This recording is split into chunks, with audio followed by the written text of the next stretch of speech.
Hey everyone, welcome back. I'm fully aware that for a lot of you, my voice is the last thing you hear before you fall asleep. So, before you're out cold, I thought it would be cool if you left a comment telling me what part of the world you're in. And of course, if you like what we do here, please like and subscribe. Now, sit back, relax.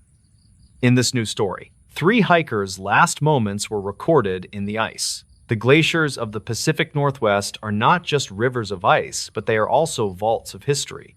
They move with a slow and grinding patience that can crush a forest or preserve a body for decades. In the autumn of 2023, a melting ice shelf revealed a tragedy that had been buried for months. A park ranger named Silas Vance was patrolling the lower slopes of the Sentinel Glacier when he spotted a flash of color. He scrambled over the loose scree and found a battered helmet with a digital camera still attached to the mount. The plastic case was cracked and the lens was scratched, but the memory card inside remained miraculously intact. The footage on that card provided the final answer to the disappearance of three experienced climbers. What the Rangers saw on the screen was not just a record of a fall, but a chilling psychological horror. The events of that day would rewrite the safety protocols for the entire park system. The story begins with the recovery of the files by the digital forensics team at the state police headquarters. The first video file was stamped with the date of October 14, 2022. It showed three friends standing in the parking lot of the trailhead with their breath misting in the cold morning air. Kieran Voss was the leader of the group, and he was a 34-year-old geologist with a beard and a confident smile. His partner was Taryn Ellis, who worked as a wildlife photographer and was testing a new lens that day. The third member was Lyle Braddock, who was a structural engineer and a college friend of Kieran. They were laughing and checking the straps on their heavy packs before turning toward the mountain. The plan for the day was a technical hike up the eastern flank of the glacier to inspect a series of ice caves. Kieran had studied the satellite imagery and believed that the summer melt had opened a new system of tunnels. They moved with the easy rhythm of people who had spent years walking on uneven terrain. The camera was mounted to Kieran's helmet, and it captured the crunch of their crampons on the hard-packed snow. The sky was a brilliant blue, and the sun reflected off the ice with a blinding intensity. They stopped for a water break at the 2-hour mark and joked about the freeze-dried meals they had packed. There was no sign of the storm that had been predicted to hit the region later that evening. The footage from the middle of the day showed the group reaching the mouth of the ice cave that Kieran had marked on his map. It was a gaping maw in the side of the glacier that shimmered with shades of electric blue and deep turquoise. Taryn took the lead with her camera and snapped photos of the light filtering through the translucent ceiling. The mood was light and filled with the awe that comes from standing inside a living mountain. They ventured deeper into the tunnel where the air grew colder and the sound of the wind outside faded to silence. The ice walls were smooth and rippled like frozen waves that had been paused in time. The trouble began in the third hour of the recording when the group reached a junction in the tunnel system. Kieran checked his GPS unit and frowned when he realized that the signal was bouncing off the thick ice walls. He told the others that they should turn back to avoid getting disoriented in the maze of tubes. Lyle agreed and pointed his trekking pole back toward the way they had come. But as they turned to leave, a low rumble vibrated through the floor of the cave. It was the sound of the glacier shifting its weight on the bedrock thousands of feet below. The vibration was strong enough to knock Taryn to her knees and send a shower of ice crystals falling from the ceiling. The camera shook violently as Kieran grabbed Taryn and pulled her toward the wall of the tunnel for cover. A massive block of ice the size of a minivan sheared off from the ceiling and crashed into the path behind them. The exit they had used just moments ago was now sealed behind tons of solid debris. The dust cleared slowly and revealed that they were trapped in a section of the cave that was roughly 50 feet long. Kieran cursed and shone his headlamp on the blockage to look for any gaps they could squeeze through. The ice was packed tight and there was no light coming from the other side. The mood shifted instantly from adventure to survival as the reality of their situation set in. The video files from the next few hours showed the group trying to find another way out of the tunnel. They explored the branch of the cave that led deeper into the glacier, but it ended in a narrow pinch point. They were effectively sealed in a bubble of air deep within the ice. Kieran tried to use his radio to call for help, but the signal was dead. Taryn sat on her pack and tried to conserve the battery on her own camera while Lyle paced the small space. The temperature was dropping rapidly, and they knew that hypothermia was their biggest enemy.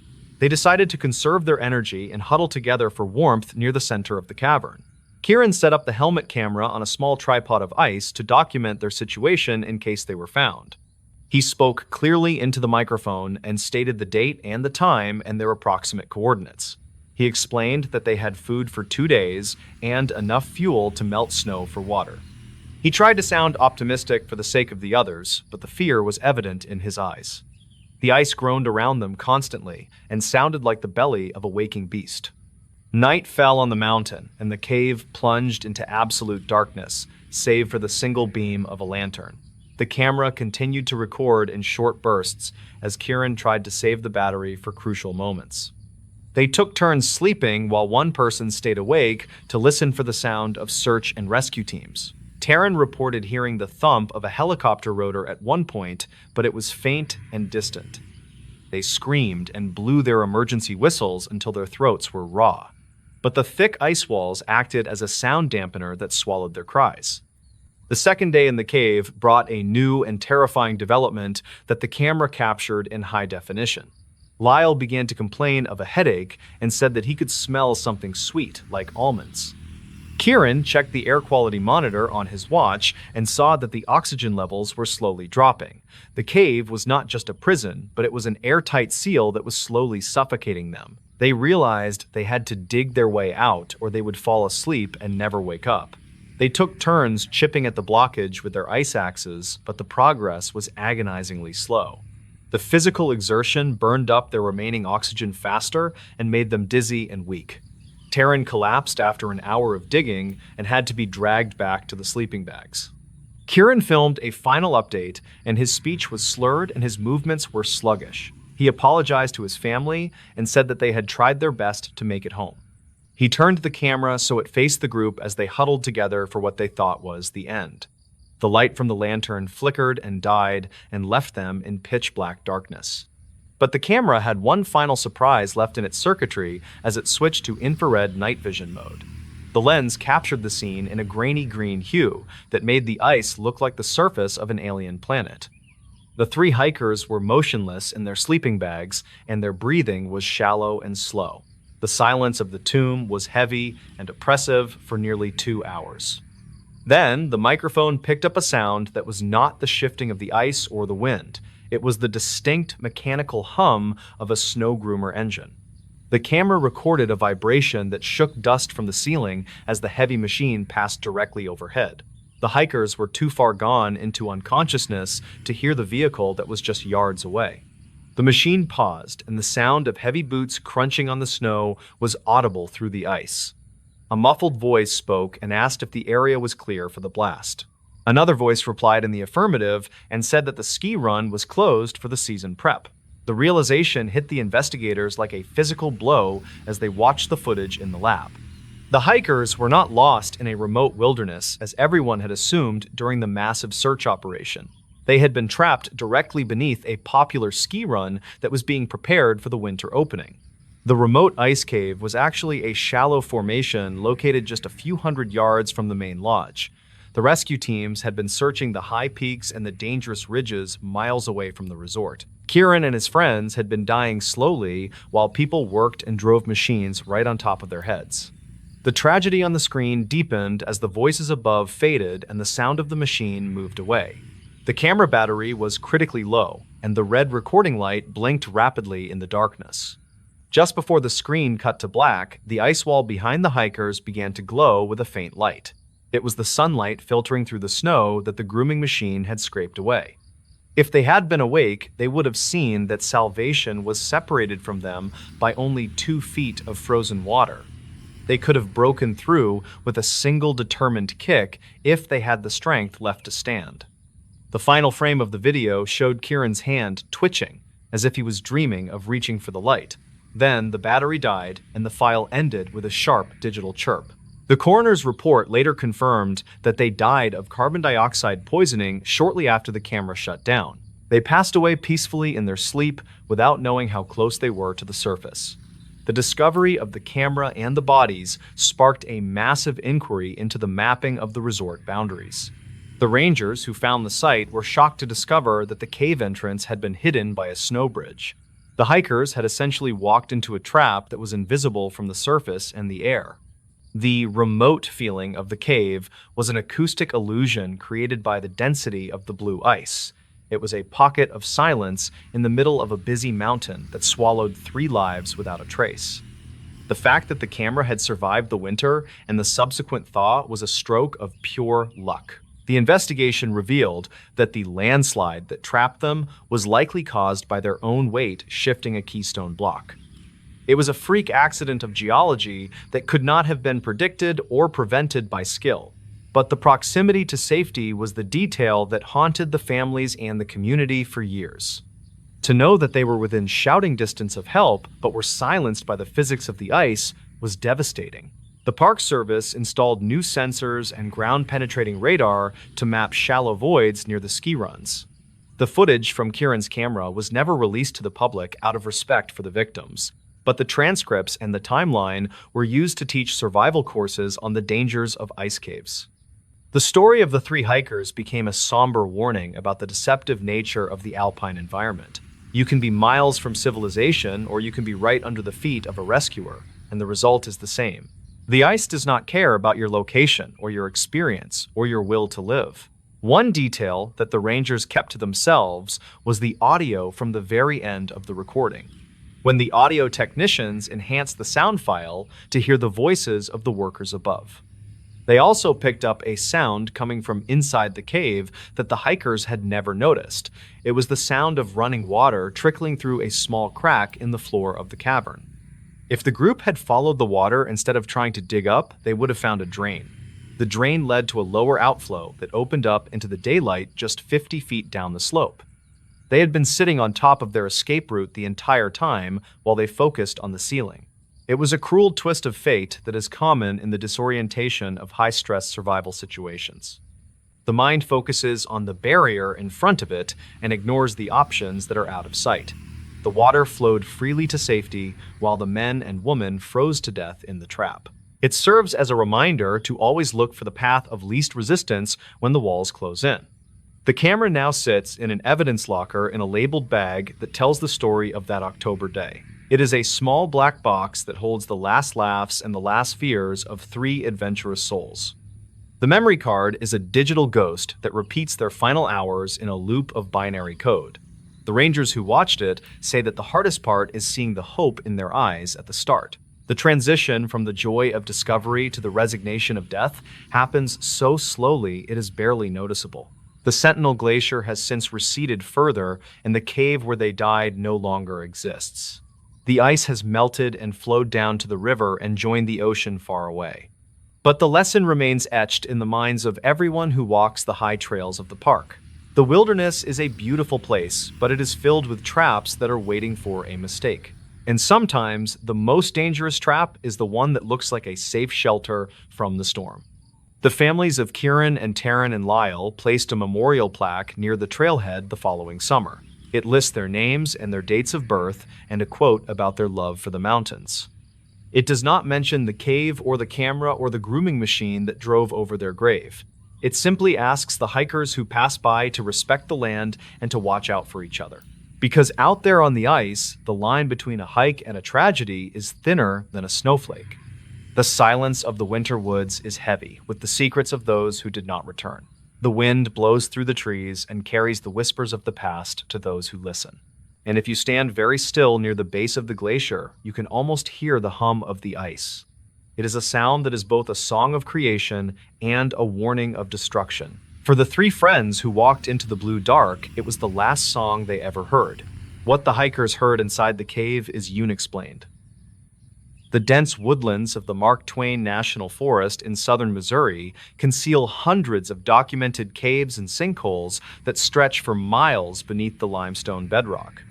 Mark Halloway was a 32-year-old amateur geologist who had spent the last 5 years mapping the lesser-known cavern systems in the region for a local university project. He was accompanied on the morning of October 14th, 2023, by Sarah Jenkins, a 29-year-old paramedic, and David Ross, a 35-year-old software engineer. The group planned to explore a narrow fissure known locally as the Devil's Throat, which had been sealed by a rock slide in 1998 and recently reopened by heavy rainfall. Their objective was to survey the structural stability of the entrance and document any biological specimens they encountered in the antechamber. Dispatch logs from the county sheriff's office confirmed that the group filed a detailed itinerary and expected to return to the surface by 1800 hours that same day.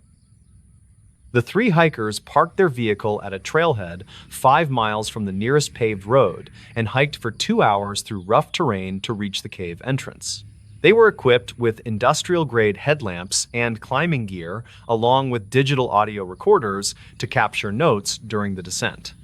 State records indicate that the weather that day was clear and unseasonably warm, which meant the cave system would be relatively dry and stable. Mark led the descent into the vertical shaft, while Sarah and David managed the safety ropes from the anchor point on the surface. The initial drop was 60 feet into a large limestone chamber that branched off into 3 smaller tunnels that had not been mapped since the 70s. Audio files recovered later revealed that the group was in high spirits and commented frequently on the pristine condition of the rock formations.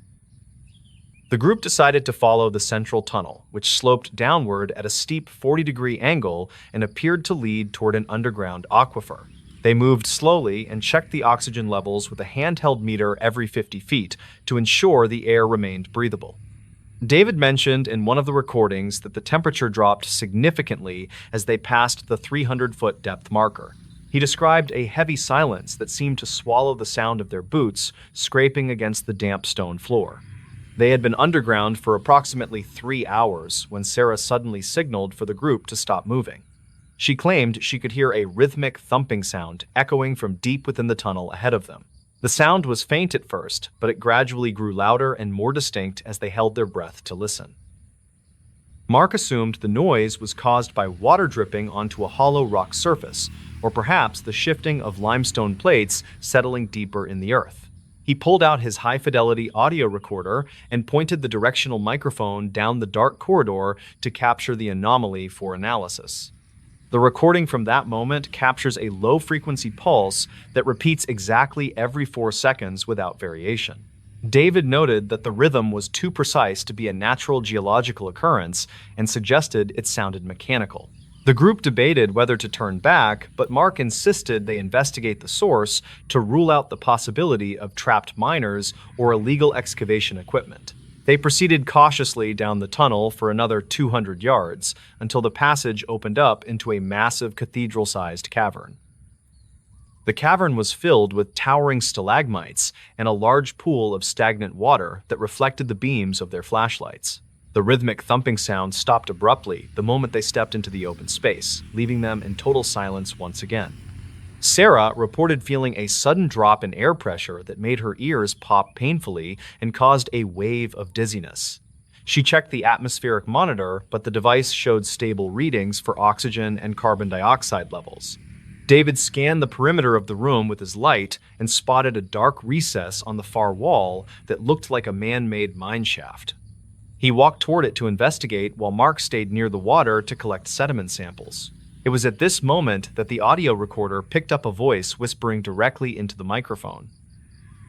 The whisper on the tape is unintelligible to casual listeners, but forensic audio experts later claimed it contained distinct phonetic structures. The voice did not belong to any of the 3 hikers, as they were all standing several feet apart and facing away from the device. Mark did not hear the whisper in real time and continued his work near the water's edge, unaware of the anomaly. David called out from the far side of the room and said that the mine shaft was actually just a trick of the shadows and the wall was solid rock. The group regrouped in the center of the cavern and decided to head back to the surface as the atmosphere in the cave had become oppressive. Sarah mentioned that she felt like they were being watched from the ceiling, but she could see nothing but limestone when she looked up. The ascent back to the surface was difficult because the group was fatigued and the humidity in the tunnel had risen sharply for no apparent reason. They reached the vertical shaft at 1730 hours and began the climb up the ropes one by one. Mark was the last to climb, and he later told investigators that he heard the rhythmic thumping sound return just as he cleared the lip of the drop. He paused on the rope and looked down into the darkness, but saw only the fading beam of his backup light, which he had dropped. He scrambled out of the hole, and the group hiked back to their vehicle in silence. They did not discuss the sounds they heard until they were back in the safety of the town and sitting in a diner. Mark uploaded the audio files to his laptop that evening and was shocked to find that the file size for the cavern recording was 3 times larger than it should have been. He opened the file in a sound editing program and saw a visual waveform that showed a constant wall of noise that was not audible during playback. The only audible parts were their voices and the rhythmic thumping that David had pointed out. However, when Mark isolated the background frequencies, he found a layer of audio that sounded like heavy machinery operating in the distance. This was impossible because the nearest industrial site was over 40 miles away from the Devil's Throat cave system. He saved the isolated clip and sent it to a colleague at the university who specialized in acoustic geology. The colleague analyzed the clip and determined that the sound waves exhibited characteristics of a large ventilation fan or a turbine. He noted that the frequency was consistent with industrial air circulation systems used in deep underground bunkers.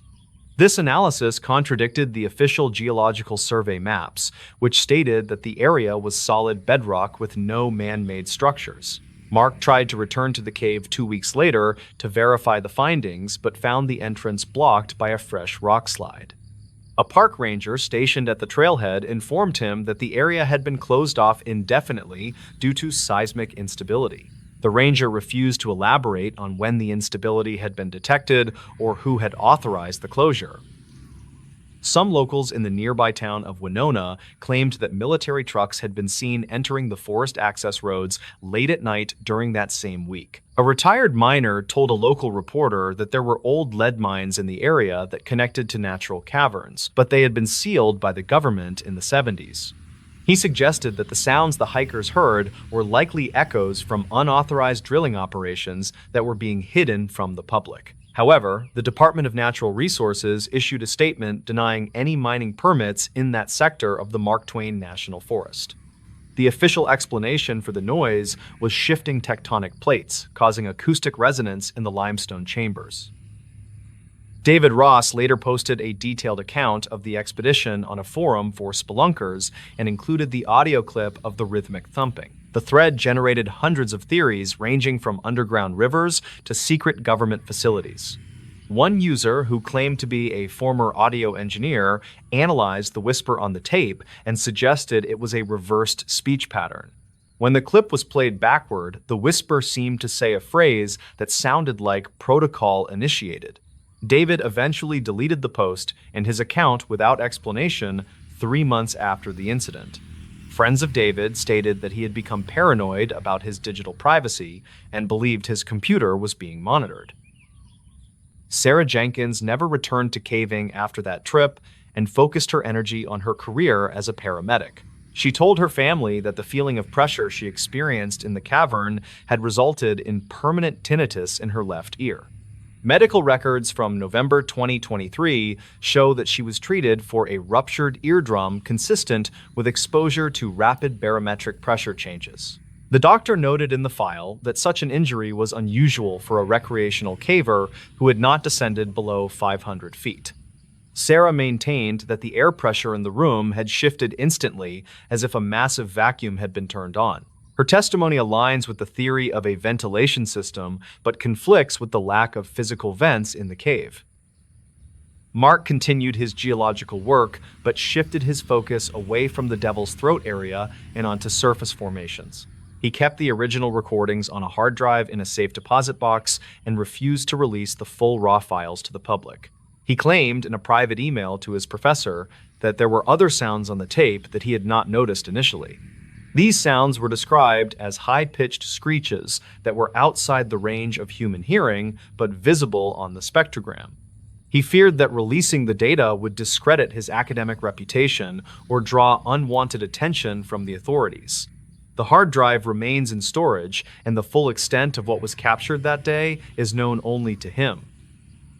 The mystery of the Devil's Throat Cave is further complicated by a missing persons report filed in 1999 regarding two campers in the same area. The campers had reported hearing strange mechanical noises in the woods just days before they vanished without a trace. Their campsite was found abandoned with all their gear intact, including their wallets and car keys. Investigators at the time found no evidence of foul play and eventually classified the case as an accidental disappearance due to getting lost. The proximity of their campsite to the cave entrance suggests a potential link that was never fully investigated. The file on the missing campers was sealed in 2010 and remains inaccessible to the public. The rhythmic thumping heard by the hikers remains the most tangible piece of evidence that something exists beneath the forest floor. Skeptics argue that the human brain often interprets random natural patterns as orderly mechanical sounds when under stress.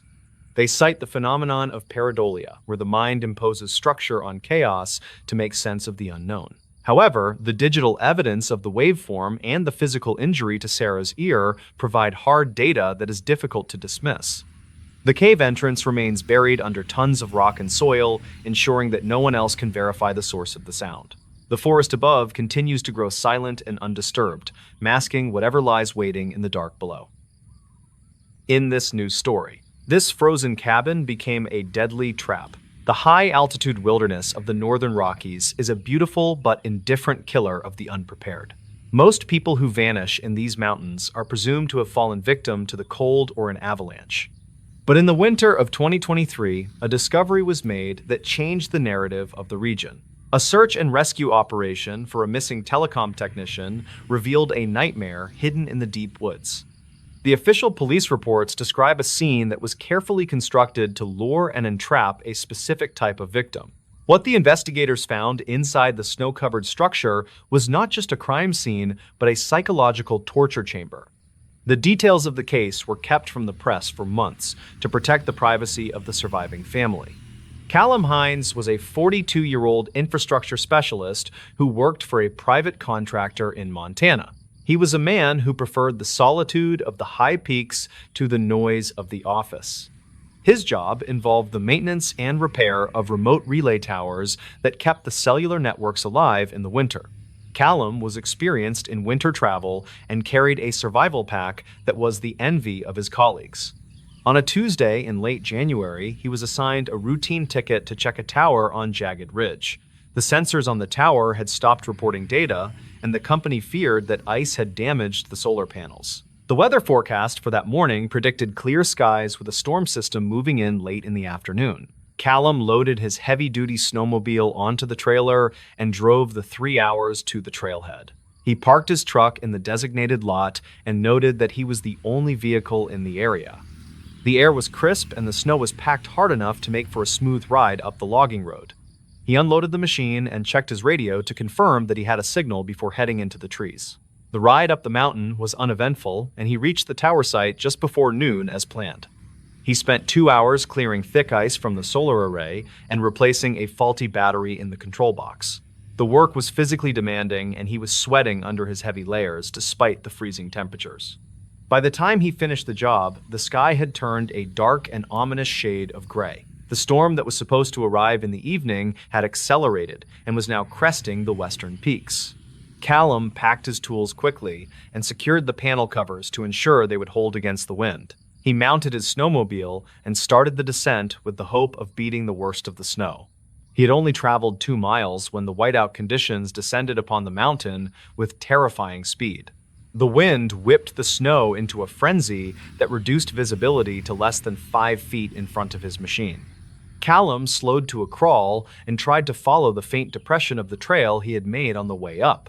A sudden gust of wind pushed him toward the edge of the trail, and his ski caught a buried stump. The snowmobile tipped violently and threw him into a deep drift of soft powder on the downhill side. He tumbled for 50 yards before coming to a stop against the trunk of a massive pine tree. Callum checked himself for injuries and found that he was bruised, but otherwise unharmed thanks to his thick gear.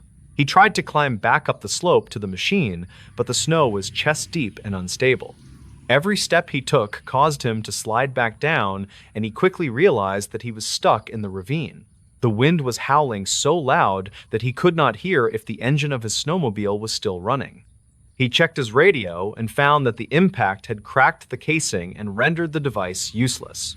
He was alone in a blizzard with no way to call for help, and night was falling fast. He knew that staying in the open was a death sentence, so he began to move downhill toward the tree line. The forest would offer some protection from the biting wind, and he might be able to build a snow cave.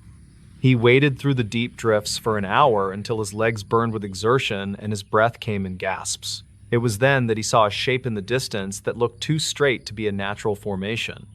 He pushed forward and squinted through the driving snow to see the outline of a small log cabin. It sat in a small clearing that was protected by a ring of tall spruce trees. The cabin looked like a miracle to a man who was facing a freezing death in the wild. It was small and sturdy, with a steep metal roof that had shed most of the accumulated snow.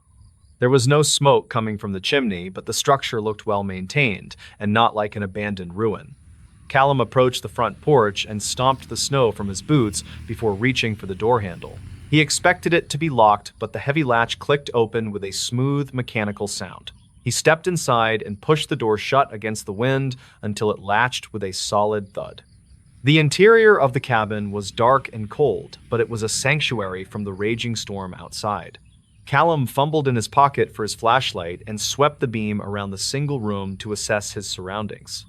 The cabin was furnished with a simple cot and a table and a wood stove in the corner. There were shelves lined with canned food and bottles of water that had frozen solid in the low temperatures. It looked like a hunter's blind or a survival retreat that was stocked and ready for an occupant. He felt a wave of relief wash over him as he moved toward the stove to start a fire. He found a stack of dry wood and some old newspaper next to the stove and quickly got a blaze going. The heat began to radiate into the room, and Callum took off his wet gloves to warm his frozen hands. He sat on the edge of the cot and looked around the room with a sense of gratitude for his luck. It was only then that he noticed the strange details that did not fit with a normal cabin. There were no windows in the structure, which explained why it was so dark even during the day. The walls were covered in soundproofing foam that was painted a dull gray to blend in with the wood. Callum stood up and walked to the door to check on the storm, and maybe gather some snow to melt for water. He gripped the handle and pushed, but the door did not budge an inch in the frame. He tried the latch again and found that it moved freely, but the locking mechanism seemed to be engaged from the outside. Panic began to rise in his chest as he threw his weight against the solid wood of the door. It felt like he was pushing against a wall of stone, and there was absolutely no give. He realized with a sinking feeling that the latch he heard earlier was designed to lock automatically upon closing. He spent the next hour inspecting every inch of the cabin for another way out, or a tool to pry the door. The walls were solid logs, and the roof was too high to reach without a ladder or a chair. The only furniture was the heavy table, which was bolted to the floor, and the metal cot frame. He went back to the door and examined the lock plate with the beam of his flashlight. It was a high-security electronic strike plate that required power to release the heavy deadbolt. He realized that this was not a simple cabin, but a secure containment cell disguised as a shelter. Callum returned to the table and saw a thick binder that was sitting in the shadows near the wall. He opened it and found that it was not a guest book, but a manual for the cabin's systems.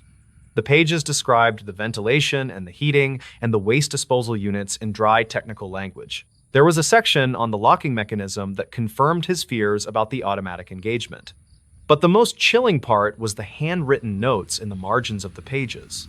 They were written in red ink and described the behavior of previous guests who had stayed in the cabin. The writer referred to the occupants by number and documented their reactions to being trapped in the space. Subject 1 had spent 3 days screaming and pounding on the door before eventually giving up. Subject 4 had tried to dig through the floorboards but was stopped by a layer of reinforced concrete. Callum felt a cold sweat break out on his forehead as he realized he was the latest subject. He flipped to the back of the binder and found a log of dates that went back to 2015. There were 7 entries in total, which meant that 7 people had died or been held here. He began to search the room frantically for anything that could help him escape or signal the outside world. He looked under the mattress of the cot and found a small digital voice recorder taped to the frame. He pressed the play button and heard a shaky voice whispering in the darkness of the room. The voice belonged to a man who identified himself as a hiker named Marcus, who went missing in 2021. Marcus described how he had found the cabin during a rainstorm and had been trapped just like Callum. He spoke of the silence and the feeling of being watched by hidden cameras in the walls. Callum looked up at the ceiling and scanned the foam panels for any sign of a lens. He found a small hole in the corner that was barely visible in the dim light of the fire. He dragged the heavy cot over to the corner and stood on it to get a closer look. There was indeed a camera lens behind the hole and a small red light that indicated it was active. Someone was watching him right now, or the feed was being recorded to a remote server. The realization that his struggle was entertainment for a twisted mind made him furious. He remembered the technical skills that he used every day in his job as a network engineer. If the lock was electronic, then it had to have a power source and a control circuit. He traced the conduit that ran along the ceiling from the camera to the wall near the door. He used the buckle of his belt to scrape away the foam and expose the wires underneath. There were 4 wires in the bundle, which meant it was likely a power and data cable. If he could short the power wire, he might be able to trip the failsafe on the lock. He worked for hours as the fire in the stove burned down to a bed of glowing coals. He carefully stripped the insulation from the wires without cutting them and exposed the copper strands. He needed a way to create a short circuit that would overload the system without electrocuting himself. He found a metal spoon in the can of food on the shelf and wrapped the handle in a piece of his rubber mat. He took a deep breath and jammed the spoon across the exposed wires with a sudden thrust. Sparks flew, and the smell of ozone filled the small room as the lights on the camera died. He waited for a sound from the door, but the heavy silence of the cabin remained unbroken. He jumped down from the cot and ran to the door to try the handle again. It was still locked tight, and his heart sank as he realized the failsafe might be to remain locked. He went back to the wires and saw that he had only managed to kill the camera feed. The power to the lock must be on a separate circuit that was buried deeper in the wall. He sat on the floor and put his head in his hands as the gravity of his situation settled in. Days passed, and Callum rationed the frozen water and the cans of beans he found on the shelf. He kept the fire going with the furniture he broke apart piece by piece. He spent his time reading the binder and trying to build a psychological profile of the builder. The notes suggested a man who felt wronged by society and wanted to study the breaking point of the human spirit. The handwriting was precise and the spelling was perfect, which suggested a high level of education. Callum suspected the builder was someone with a background in engineering or psychology. On the 4th day, the storm outside finally broke, and a beam of sunlight hit the camera lens. Callum noticed something he had missed before in his panic and exhaustion. The light reflected off a small solar panel that was visible through a tiny gap in the roof ventilation. The system was not grid-powered, but was running off a local battery bank charged by the sun. If he could drain the batteries, the magnetic lock might disengage when the voltage dropped too low. He looked around the room for anything that consumed power, and his eyes landed on the electric heater. He had ignored the heater because he had the wood stove, but now he saw it as his key to freedom. He turned the thermostat to the maximum setting and listened as the unit clicked on with a hum. He stripped the wires he had exposed earlier and twisted them together to create a constant short. The goal was to pull as much current as possible from the batteries before the sun could recharge them. He spent the day feeding the wood stove to keep warm while the electric heater fought a losing battle. By nightfall, the hum of the heater began to waver, and the red light on the lock plate started to flicker. He stood by the door and waited in the darkness as the battery voltage continued to plummet. The lock made a clicking sound every few seconds as the solenoids struggled to stay engaged. Finally, with a loud clack, the mechanism failed and the internal spring retracted the bolt. Callum pushed the door open and fell out into the snow and the fresh air. He was weak and dehydrated, but the adrenaline of the escape gave him the strength to stand. He looked back at the cabin and saw it for what it was, a perfectly designed machine of death. He began the long hike down the mountain and followed his own tracks that were still visible in the sheltered areas. He walked for 6 hours until he reached the logging road where he had parked his truck. A ranger patrol vehicle was sitting next to his truck with its lights flashing in the twilight. The rangers had found his truck and were preparing to launch a search at first light the next morning. Callum collapsed against the side of the patrol car and told them everything before he passed out. The police raided the cabin the next day and found the evidence that Callum had described. They recovered the binder and the memory cards from the hidden cameras in the walls. The footage confirmed the identities of the missing people who had vanished in the area over the last decade. The investigation led them to a local contractor named Silas Vance, who had built custom homes in the valley. Silas had been living a double life as a respected builder and a sadistic predator. He was arrested at his home, where police found a monitoring station set up in his basement. The trial of Silas Vance was a media sensation that shocked the quiet community of the mountains. The evidence from the binder and the videos was enough to convict him on multiple counts of kidnapping and murder. He never spoke during the trial and offered no explanation for his actions or his motives. The cabin was demolished by the authorities and the site was returned to the forest. But the story of the trap in the woods became a dark legend in the region. Callum returned to his job after a few months of recovery, but he never went back to that specific mountain range. He carries a satellite phone and a heavy pry bar in his pack whenever he goes into the field now. The experience taught him that the dangers of the wild are not always natural.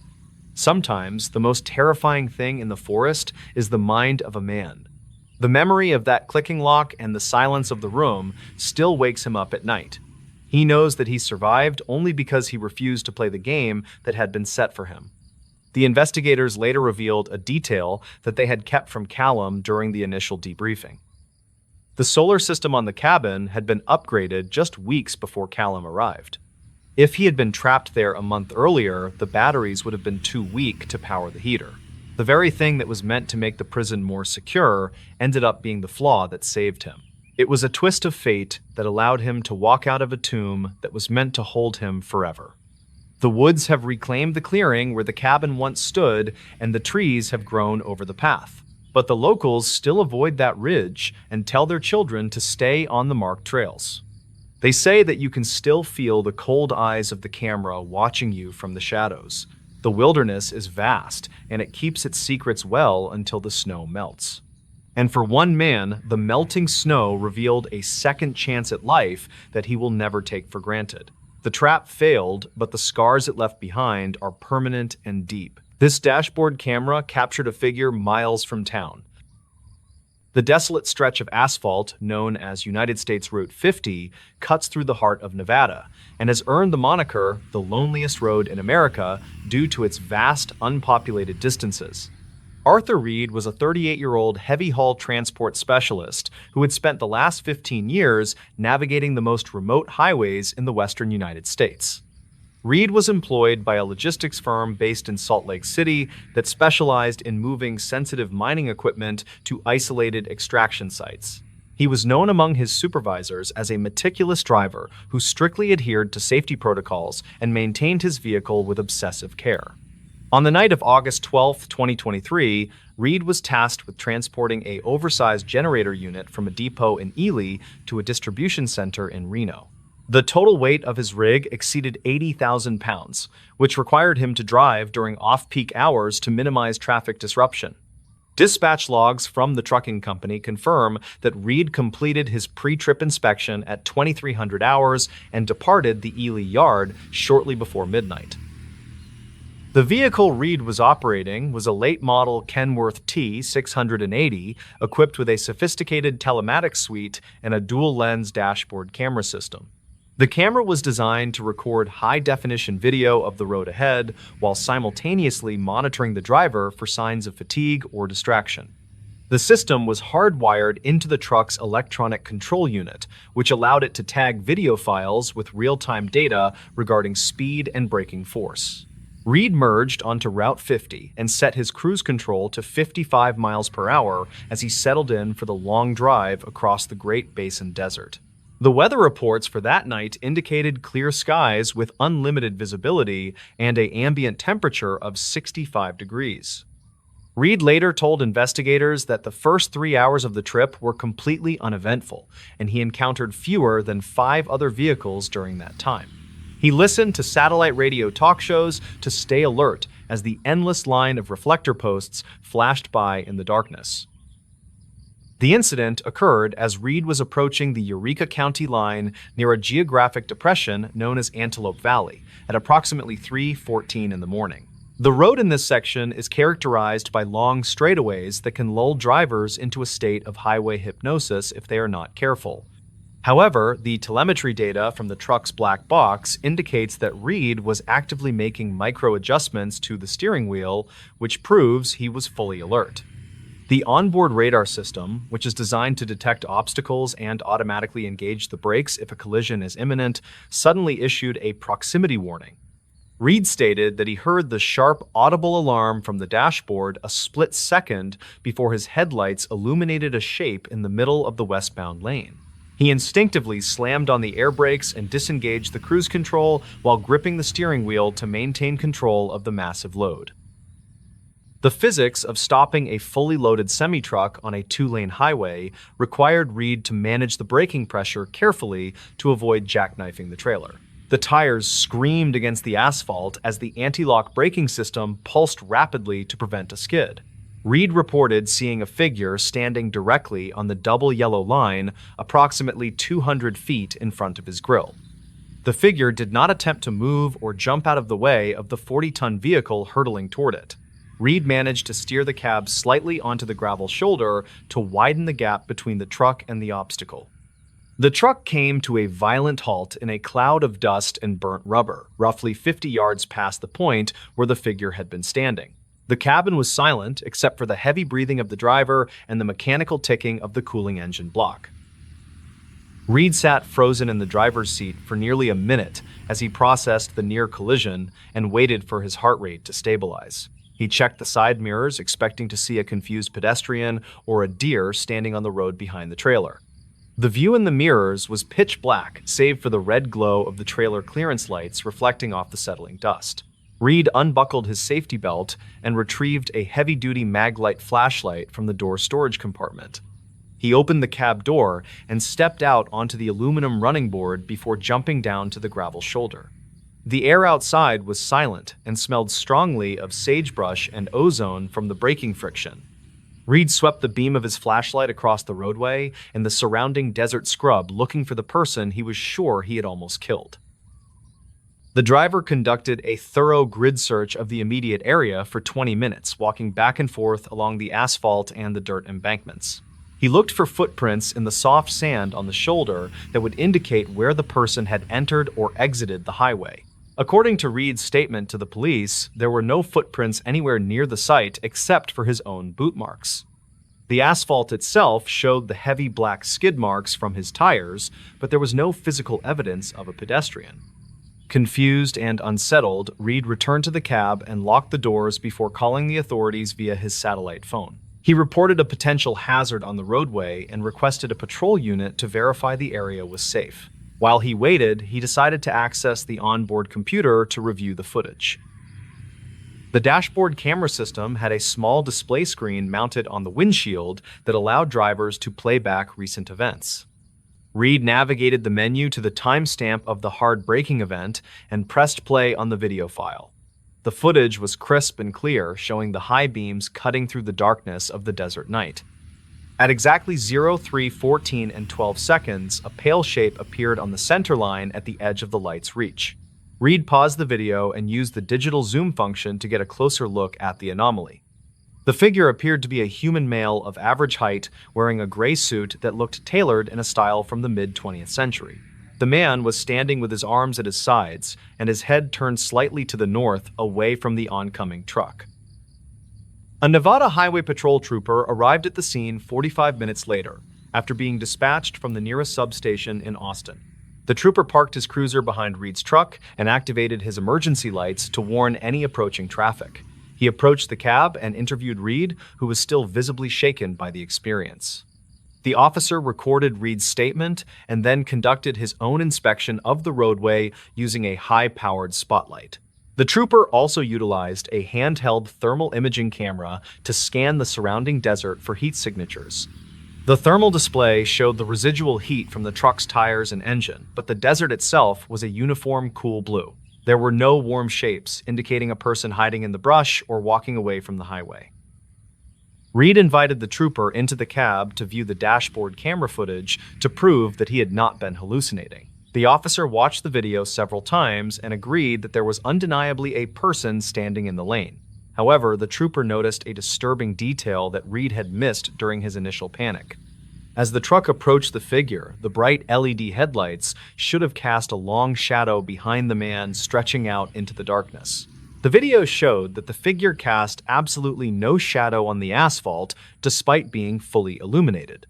The light seemed to pass through the space where the shadow should have been, or the figure simply did not interact with the light in a physical way. The officer noted this discrepancy in his field report, but could offer no logical explanation. The trooper cleared Reed to continue his journey after documenting the incident as a collision avoidance with an unknown object. Reed drove the remaining distance to Reno in a state of high anxiety, constantly scanning the road for the gray-suited man. He arrived at the distribution center shortly after sunrise and immediately reported the incident to his company's safety department. The safety manager downloaded the full-resolution video file from the truck's hard drive along with the telemetry data logs. The company launched an internal investigation to determine if the braking maneuver was justified or if it was the result of driver error. Corporate policy required a detailed analysis of any event that triggered the collision mitigation system to prevent insurance liability. The technical team at the logistics firm analyzed the footage frame by frame using professional video editing software. They concluded that the figure on the screen was likely a digital artifact or a compression error caused by the camera's image sensor. They argued that the lack of a shadow was definitive proof that the object was not physically real. The report suggested that a momentary glitch in the sensor array had created a cluster of pixels that resembled a human shape. They pointed out that the camera had been running for hours in a low-light environment, which can sometimes cause sensor noise. However, the maintenance records for the truck showed that the camera system had been installed brand new only 2 months prior to the trip. Furthermore, the radar data contradicted the glitch theory entirely. The collision mitigation system on the Kenworth truck used a millimeter-wave radar sensor mounted in the front bumper to detect physical objects. The telemetry logs revealed that the radar had locked onto a solid target at a distance of 300 feet.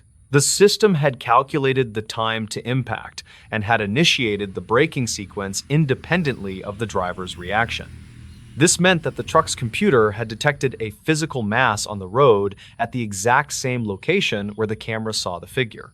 It is extremely rare for 2 independent sensor systems to malfunction simultaneously in a way that perfectly corroborates a false positive.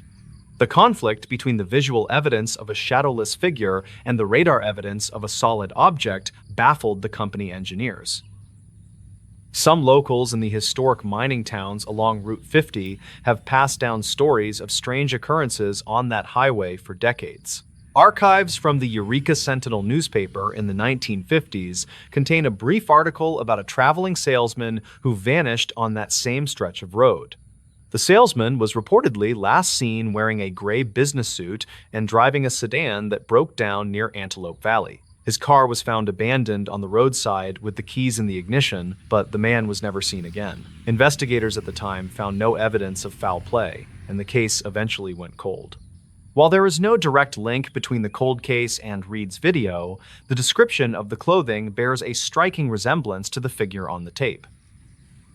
The ambiguity of the dashboard camera footage led to intense debate within the online community of professional drivers. Reed shared a clip of the video on a private industry forum in an attempt to find answers or validation. Many veteran truckers commented that they had seen similar inexplicable things on Route 50, but had always dismissed them as fatigue.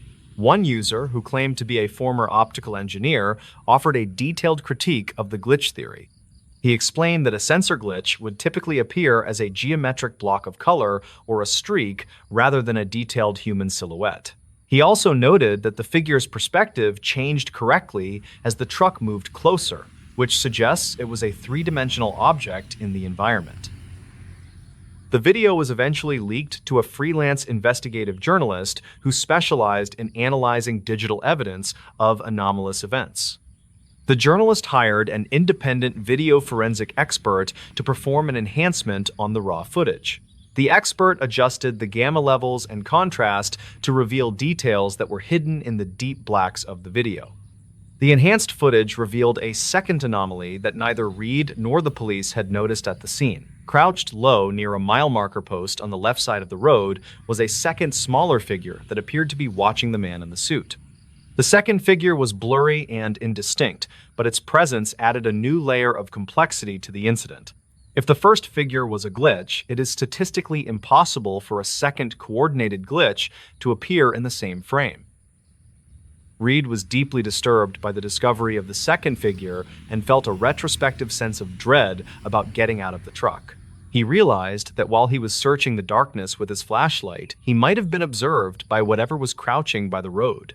The psychological impact of the event began to affect his ability to work night shifts.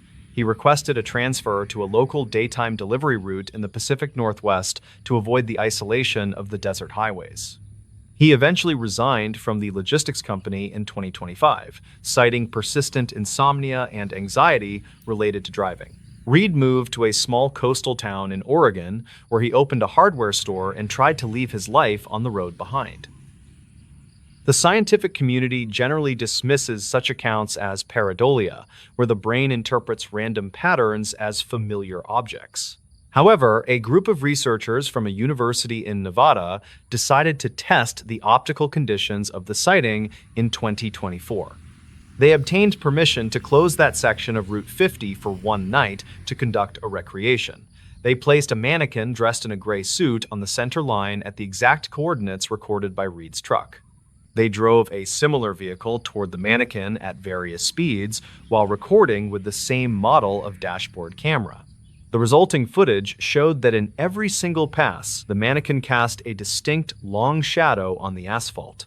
The researchers were unable to replicate the shadowless effect seen in Reed's video using physical objects. The report from the university researchers concluded that the video was anomalous, but could not determine its origin.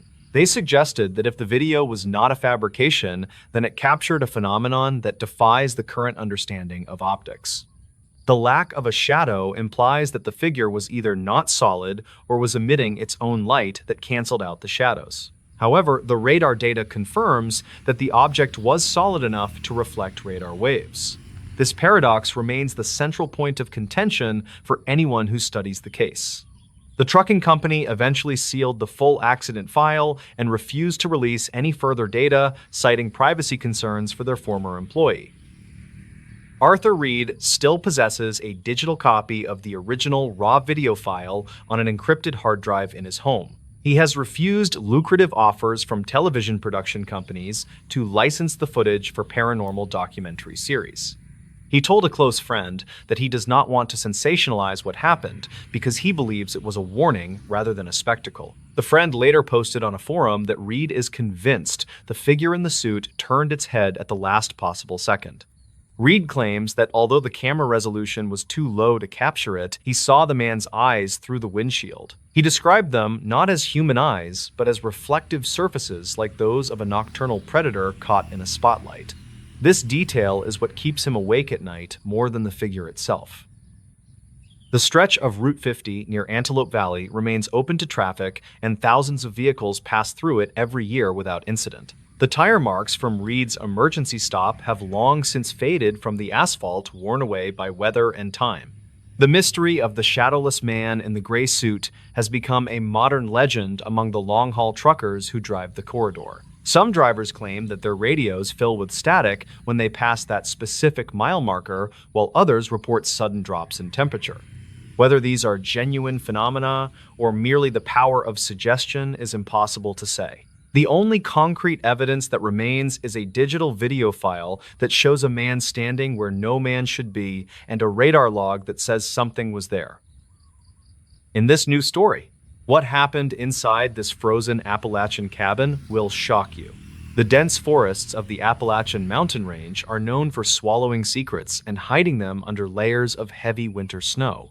This story examines the official case file of a missing person and the disturbing evidence found inside his isolated home. Silas Thorne was a 62-year-old man who had spent his entire adult life working near the timberline. He served as a fire lookout for 30 years and chose to retire in a cabin built on the Devil Ridge. The local rangers described Silas as a man of extreme discipline who kept his living quarters in a state of military order. On the morning of January 4th, 2022, a massive low-pressure system collided with the mountain peaks. Meteorologists predicted that the storm would bring wind chills of 40 degrees below zero and nearly 5 feet of snow. Silas contacted the dispatch tower at 8 in the morning to confirm he was hiking down to the main trailhead. He told the operator that his radio batteries were draining unusually fast, and he wanted to get below the storm line. The dispatch logs show that the operator advised Silas to stay inside the cabin if the visibility dropped below 50 yards. Silas replied that he could already see the clouds descending, and he signed off with his standard call sign and code. That was the last time anyone heard a human voice transmit from the cabin on the top of Devil Ridge. The storm raged for 9 straight days and buried the access roads under drifts that were impossible for trucks to pass. A supply driver named Arthur Vance waited at the bottom of the trail for 2 hours on that first Tuesday afternoon. Arthur stated in his police report that the woods were silent and he felt a strange pressure in his ears. He honked his horn several times, but the sound seemed to be absorbed by the thick white mist falling from above. Arthur eventually returned to the town and filed a missing person report with the county sheriff the very next morning. The authorities could not launch a rescue mission until the weather system finally broke on the 14th of January. A specialized search and rescue team was assembled at dawn, and they used heavy snowmobiles to navigate the buried logging roads. The team was led by a veteran ranger named Miller, who had known Silas personally for more than 20 years. They reached the base of the ridge around noon and had to proceed on foot using snowshoes and climbing gear. Miller later wrote in his official incident report that the forest around the cabin looked different than the rest of the mountain. The bark on the pine trees had been stripped away on the side facing the cabin as if blasted by sand. The cabin itself stood dark against the white snow, and the front door was standing wide open to the freezing wind. Miller signaled for his team to hold their positions while he approached the porch with his weapon drawn and ready. He shouted for Silas, but the only sound was the wind whistling through the open doorway and into the dark interior. The team entered the structure and found the main room buried under 3 feet of fine and powdery-driven snow. They expected to find the frozen body of Silas Thorne somewhere in the drift, but the room appeared to be empty. Investigating officers began to clear the snow carefully to avoid disturbing any potential evidence that might be hidden on the floor. They uncovered the kitchen table and found a scene that suggested Silas had been interrupted in the middle of a routine. A bowl of beef stew sat on the table, and the liquid was frozen into a solid block of brown ice. A metal spoon was resting in the bowl, but the handle was bent backward at a complete 90-degree angle. Miller noted that it would take significant force to bend a piece of steel cutlery in such a precise manner. The team continued their sweep of the small living space and found Silas's heavy winter coat hanging on the wall hook. His insulated boots were sitting on the stone hearth of the fireplace, and they were dry and cold to the touch. This discovery immediately escalated the concern of the team because no experienced woodsman would leave without his gear in a storm. The temperature inside the cabin was 5 degrees below zero, and survival time without protective clothing would be measured in minutes. A junior deputy named Kowalski found a spiral notebook sitting on the nightstand next to the narrow bed in the corner. The notebook contained the daily weather logs that Silas kept as a habit from his days as a professional fire lookout. The handwriting in the first half of the book was neat and precise, with clear notations of wind speed and temperature. The entries for the final week showed a marked deterioration in the penmanship, and the sentences became difficult to read. On January 2nd, Silas wrote that the birds had stopped singing and the forest had gone completely silent in the afternoon. The entry for January 3rd described a low humming sound that seemed to vibrate the floorboards of the cabin all night. Silas wrote that the sound was making his teeth ache, and he could feel the fillings in his molars vibrating. The final written entry was scrawled on the morning of his disappearance, and it simply said, "The light is wrong today." Kowalski bagged the notebook as evidence and continued to search the area around the bed for any other personal items. He looked under the bed frame and discovered a small handheld digital audio recorder that was covered in a layer of dust. The device was powered off, but the batteries still held enough charge to play back the files stored on the memory. Miller gathered the team in the center of the room and pressed the play button to listen to the final logs. The first file was dated January 3rd and captured the sound of Silas pacing back and forth on the wooden floor. He spoke into the microphone and said he was recording this because he did not trust his own eyes anymore. Silas described seeing shapes moving in the tree line that looked like tall, pale men standing perfectly still in the snow. He said they were too tall to be human and their arms hung down past their knees in an unnatural way. The recording picked up a low-frequency thrumming noise that caused the speaker on the digital recorder to crackle and distort. The second audio file was recorded at 3 in the morning on the day Silas was supposed to hike down. The voice on the tape was barely a whisper, and Silas sounded like he was hiding in the corner of the room. He said the visitors were on the porch and he could hear them running their fingernails along the exterior siding. The recorder captured a sharp scratching sound that moved from the left side of the stereo field to the right side. It sounded like hard ceramic dragging against soft wood, and it continued for nearly 4 minutes without any pause or rhythm. Silas whispered that the thermal glass in the windows was vibrating, and he could see a blue light seeping through the cracks. He said the light did not cast any shadows, and it made the air inside the cabin smell like burning ozone. The team listened in silence as the scratching on the tape suddenly stopped and was replaced by a heavy thudding on the roof. The sound was heavy enough to shake the dust from the rafters, and it sounded like something massive had landed above. Silas let out a shaky breath and said they were trying to come down the chimney to get inside the room. The final recording was only 10 seconds long, and the timestamp showed it was made just minutes before the scheduled radio call. The audio was filled with the sound of the wind roaring, but the door sounded like it was being ripped open. Silas shouted one final word that sounded like clay before the recording cut to static and the device turned itself off. Miller ordered the team to inspect the fireplace and the chimney based on the terrifying commentary from the audio logs. The hearth was cold and the flue was closed, but the team noticed a strange gray substance leaking from the damper. They used a crowbar to pry open the iron damper, and a massive amount of wet gray mud spilled into the room. The mud was heavy and smelled distinctly of stagnant water and decaying plant matter from the bottom of a riverbed. The team collected samples of the mud and later sent them to the state crime lab for a detailed geological analysis. The lab results confirmed that the mud was a specific type of sedimentary clay found only at the bottom of the Valley River. This river was located 5 miles away and 2,000 feet down the steep cliff from where the cabin stood. The river had been frozen solid under 18 inches of ice for the entire month leading up to the disappearance. There was no logical way for hundreds of pounds of wet river bottom clay to end up inside a chimney on the ridge.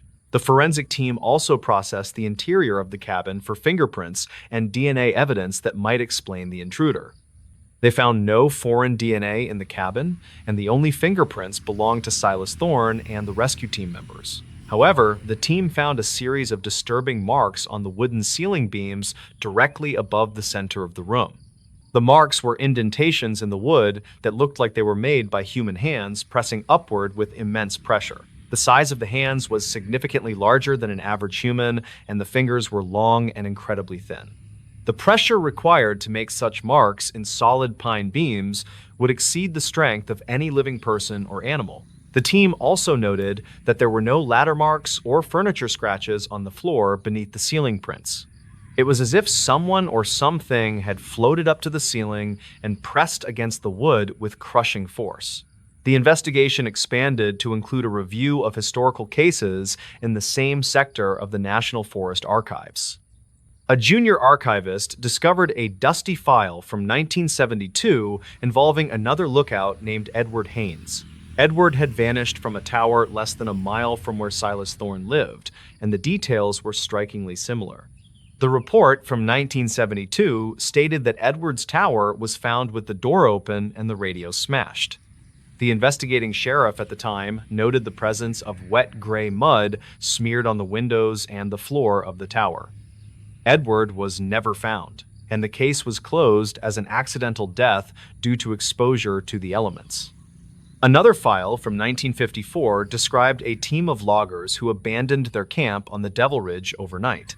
The foreman claimed that the woods became too quiet, and he saw blue lights floating in the trees near the camp. He reported that his men started acting strange and hearing voices calling their names from the darkness of the heavy timber.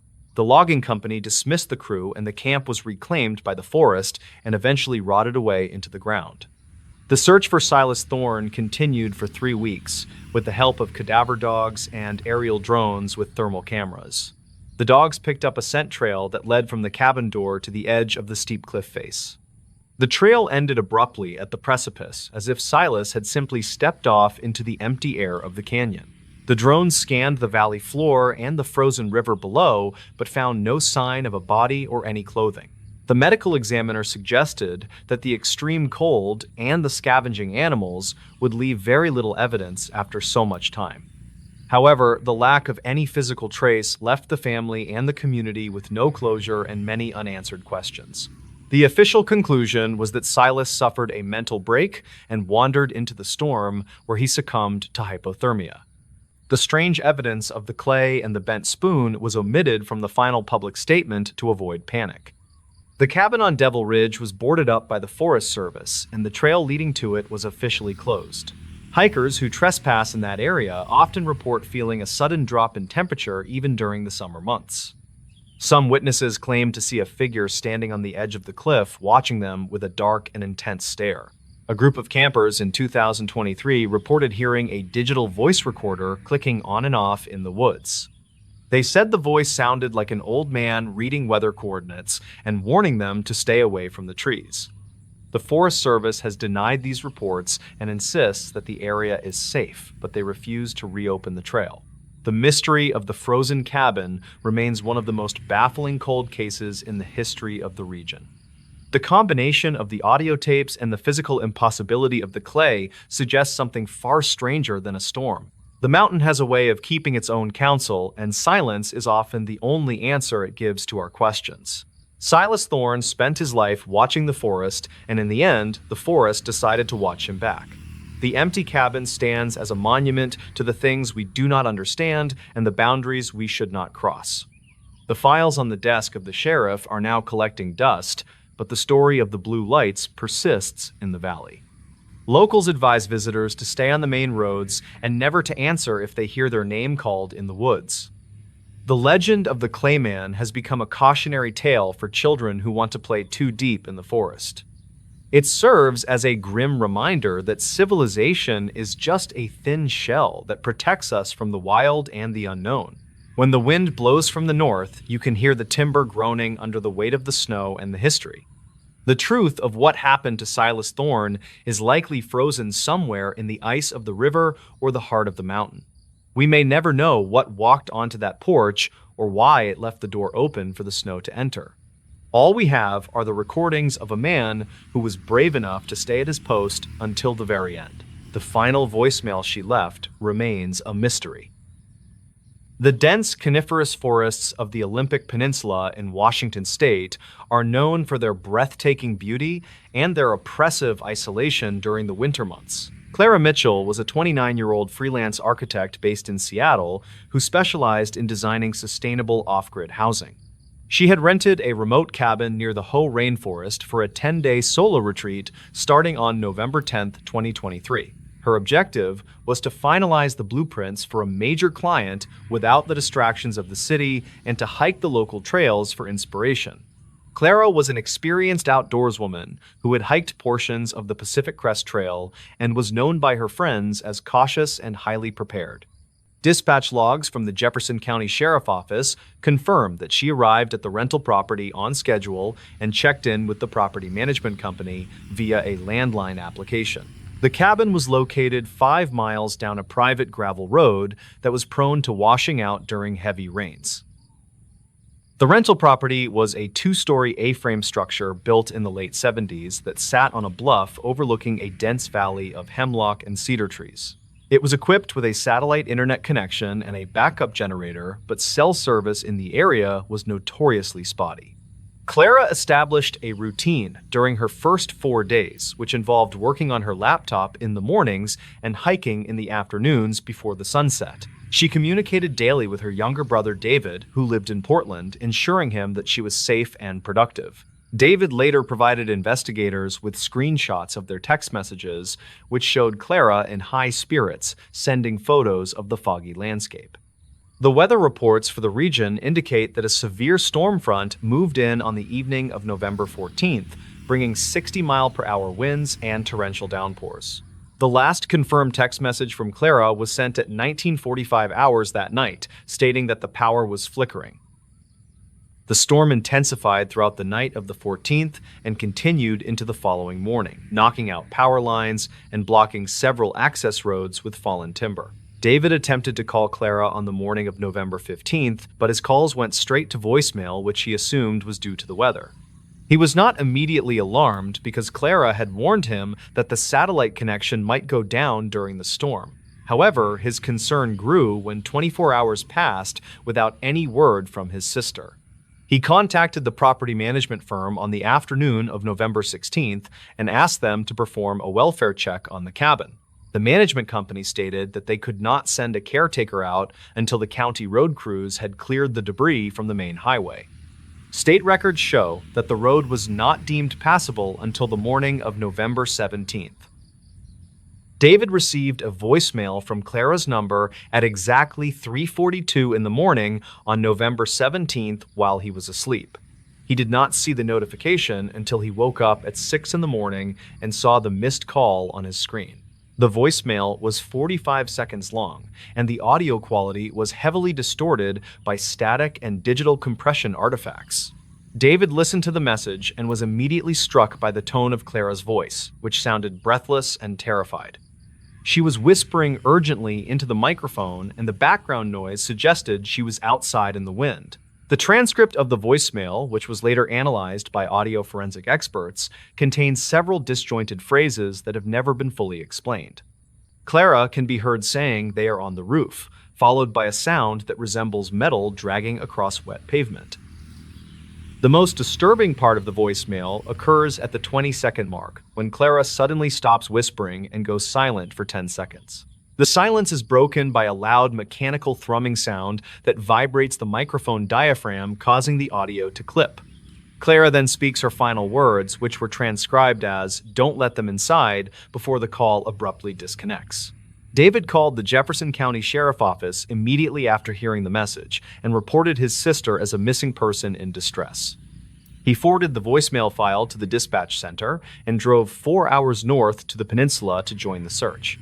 Deputies arrived at the cabin at 10:30 in the morning on November 17th, finding the gate to the private road open.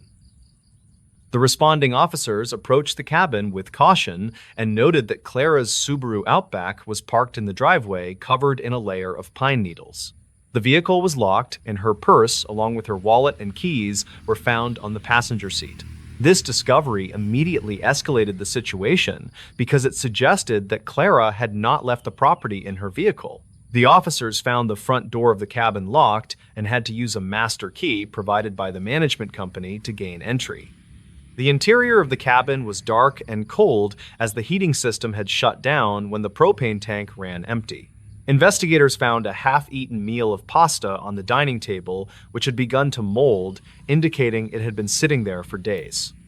There were no signs of a struggle in the main living area, and Clara's laptop was open on the coffee table. A search of the upstairs sleeping loft revealed that the bed had been slept in, but the sheets were tangled as if someone had exited in a hurry. The window facing the rear of the property was unlatched and slightly open, allowing rain to soak the carpet near the sill. Deputies found a single muddy boot print on the floor directly beneath the window, but the tread did not match any of the footwear Clara owned. The print was photographed and measured, but it was too smeared to provide a definitive shoe size or brand. The investigators then swept the exterior of the cabin and found that the crawlspace access panel had been removed and was lying in the mud. A flashlight beam directed into the crawlspace revealed nothing but damp earth and insulation hanging from the floor joists. The timeline of the voicemail became the central focus of the investigation because it contradicted the physical evidence found at the scene. The medical examiner who later consulted on the case estimated that the pasta on the table had been cooked on the evening of November 14th. This suggested that whatever happened to Clara took place 3 days before the voicemail was sent to David. Technical analysis of the cell tower data revealed that Clara's phone had pinged a tower 12 miles away from the cabin at the time the call was made. This tower was located on the other side of a steep ridge that was inaccessible by vehicle. The triangulation data placed the phone deep within a ravine that was known for its treacherous terrain and lack of hiking trails. Search and rescue teams were deployed to the ravine coordinates on November 18th using cadaver dogs and drones equipped with thermal imaging cameras. The terrain was incredibly difficult to navigate due to the dense undergrowth and the slippery mud caused by the recent storm. The team searched for 3 days without finding any trace of Clara or her clothing. On the 4th day of the search, a volunteer found a shattered smartphone lying on a mossy rock near a creek bed. The phone was confirmed to be Clara's device, but it had been smashed with significant force. The battery had been ejected and was found 10 feet away, submerged in the water. The damage to the phone made it impossible to retrieve any local data, but the SIM card was intact. The recovery of the phone raised a baffling technical question for the investigators and the telecommunications experts. If the phone was smashed and the battery was ejected, it should have been impossible for it to make a call. However, the call log from the service provider clearly showed an outbound call to David's number at 3:42 in the morning on November 17th. Experts suggested that the phone might have been destroyed after the call was made, but the location of the debris field suggested it had been there for days. Another theory proposed was that the call data was delayed due to the network outage and the voicemail was actually recorded days earlier.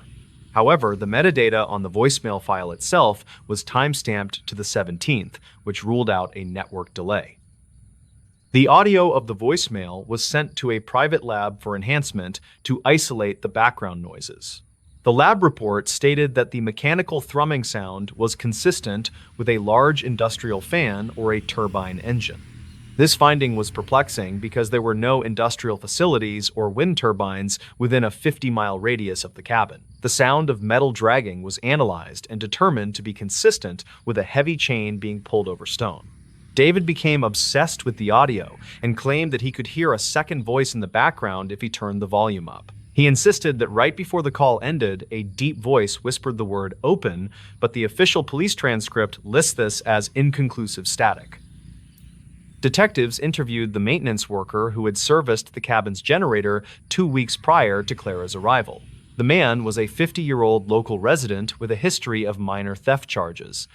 He provided an alibi, stating that he was at a bar in Port Angeles on the night of the 14th, and his presence was corroborated by credit card receipts. However, a witness who lived on the main road reported seeing a gray van matching the worker's vehicle turning onto the private road on November 16th. The maintenance worker denied returning to the property and claimed the witness was mistaken about the date.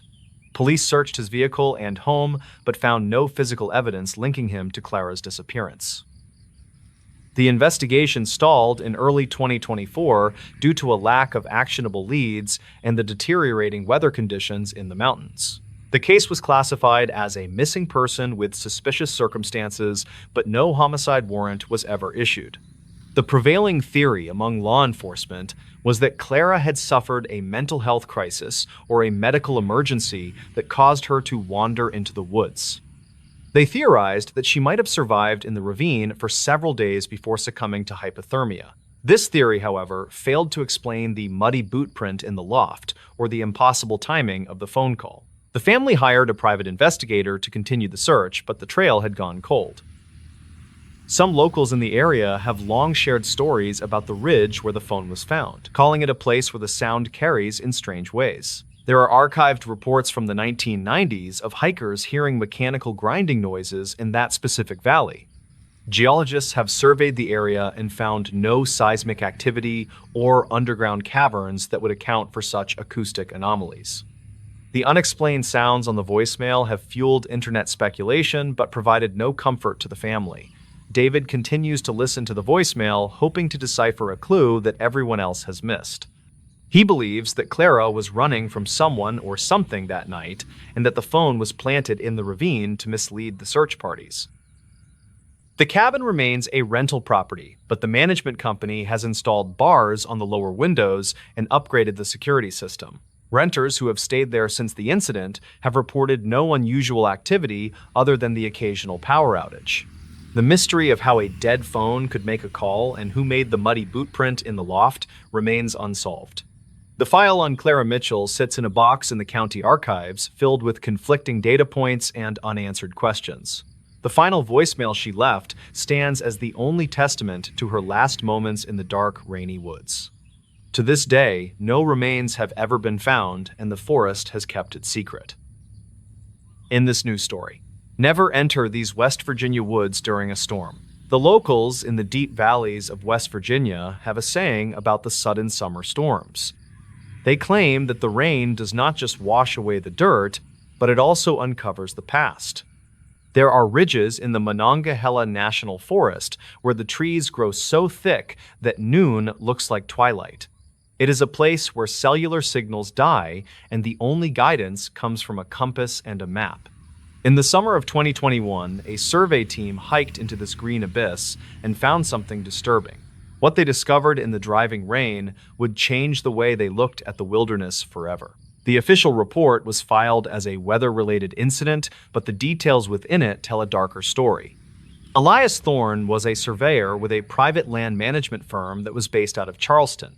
He was 34 years old and had spent most of his adult life measuring the wild places of the state. He was a man of few words who preferred the company of trees to the noise of the city. His partner for this particular job was a contractor named Silas Vane, who knew the mountains by heart.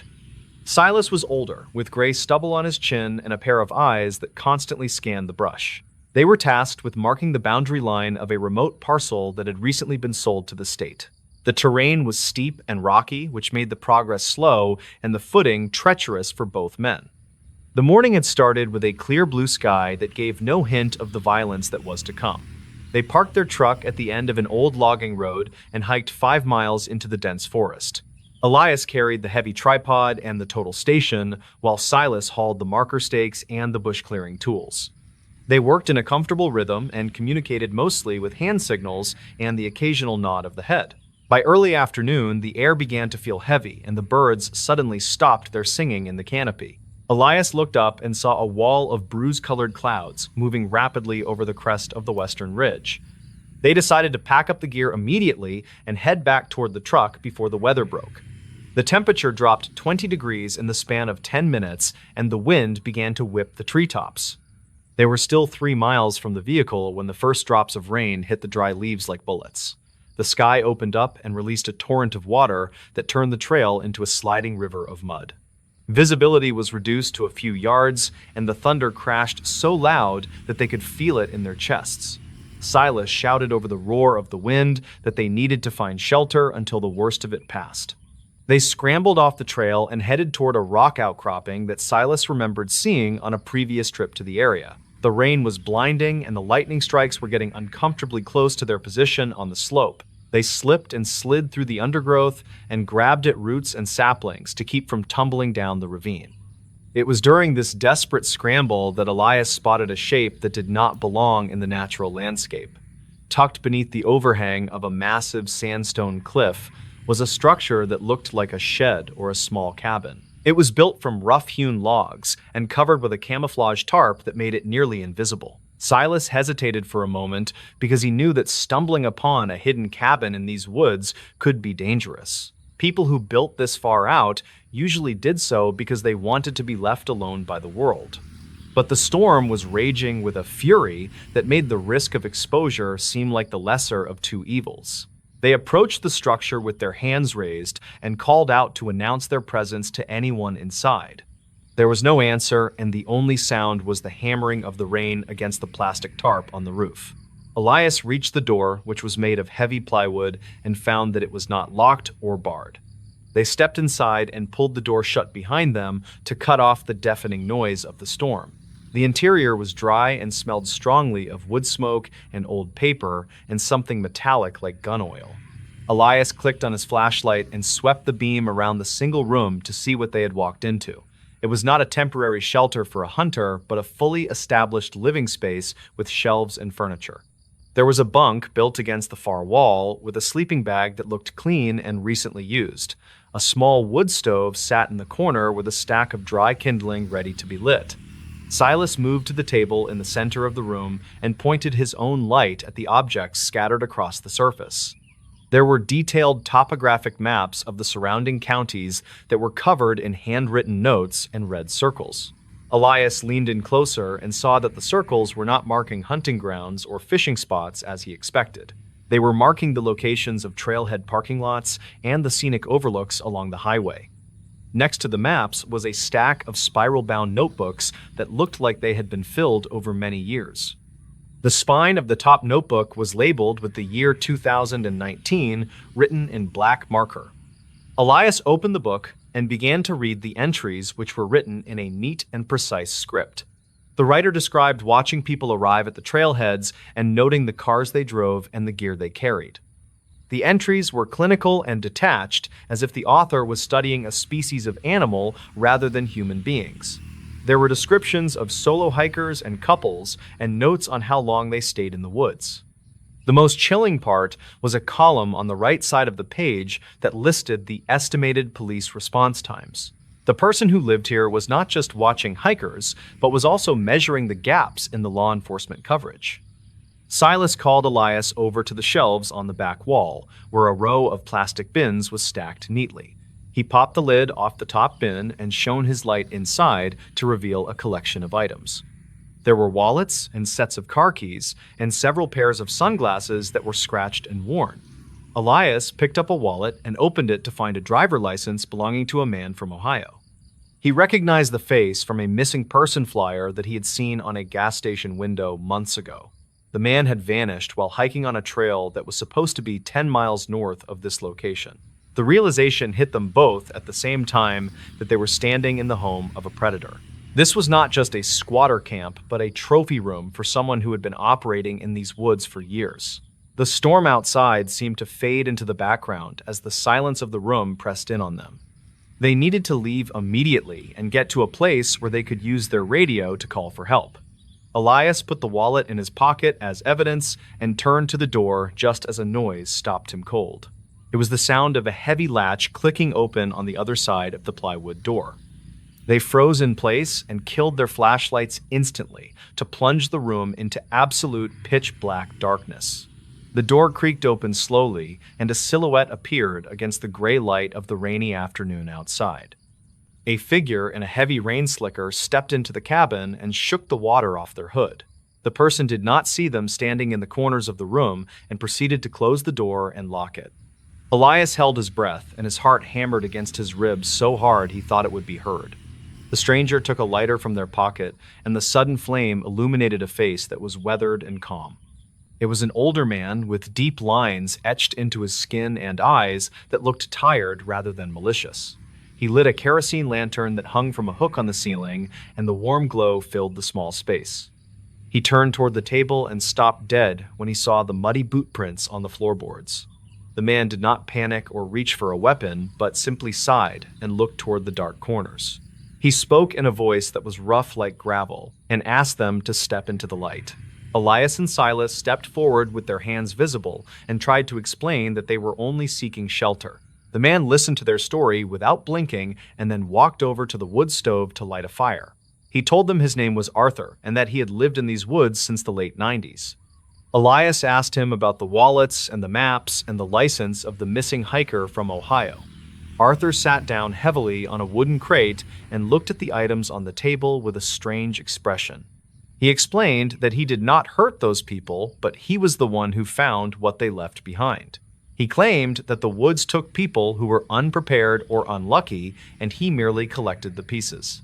He told them that he had tried to report the things he found years ago, but the police had looked at him with suspicion. They had accused him of being involved and had raided his camp and destroyed his meager belongings. So he stopped calling them and started keeping his own records of the tragedies that happened in the forest. He said the man from Ohio had fallen from the ridge during a storm just like this one. Arthur had found the body days later and covered it with stones because he could not carry it out. He kept the wallet to remember the name of the soul that was lost to the mountain. Elias wanted to believe him, but the meticulous notes on the police response times told a different story. It suggested that Arthur was tracking the authorities to avoid them while he did something else. Silas asked why he tracked the hikers at the trailheads if he was just a passive observer of the woods. Arthur hesitated for a long time, and the sound of the fire crackling was the only noise in the room. Finally, he admitted that he watched them to see who was respectful of the land and who was careless. He said that sometimes he would follow the careless ones to make sure they did not start fires or leave trash. The tension in the room was thick enough to cut with a knife as the storm continued to batter the cabin. Elias noticed a loose floorboard near the bunk that looked like it had been pried up recently. He asked Arthur what was under the floor, and the old man went rigid with a sudden flash of anger. Arthur stood up and told them that the storm was passing and it was time for them to leave his home. Silas put a hand on Elias's arm to signal that they should go while they still had the chance to walk away. They backed toward the door and thanked the man for the shelter while keeping their eyes on his hands. They stepped back out into the rain, which had slowed to a steady drizzle, and the wind had died down. They walked fast and did not look back until they were well into the tree line and out of sight. As soon as they were clear, they broke into a run and scrambled up the muddy slope toward the ridge. They did not stop until they reached the truck and locked the doors with shaking hands. Elias grabbed the radio microphone and called the dispatch center to report the location of the cabin and the items they found. The dispatcher told them to stay put and that a deputy was on the way to their location. 2 hours later, they led a team of officers back down the trail to the spot where they had found the structure. The woods were quiet and the mist was rising from the ground in thick white ribbons. When they reached the sandstone cliff, they found the spot where the cabin had stood, but the structure was gone.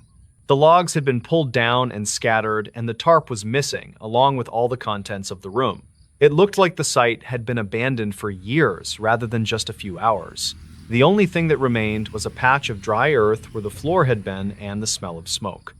The officers searched the area and found a fresh set of ATV tracks leading away into the deep brush.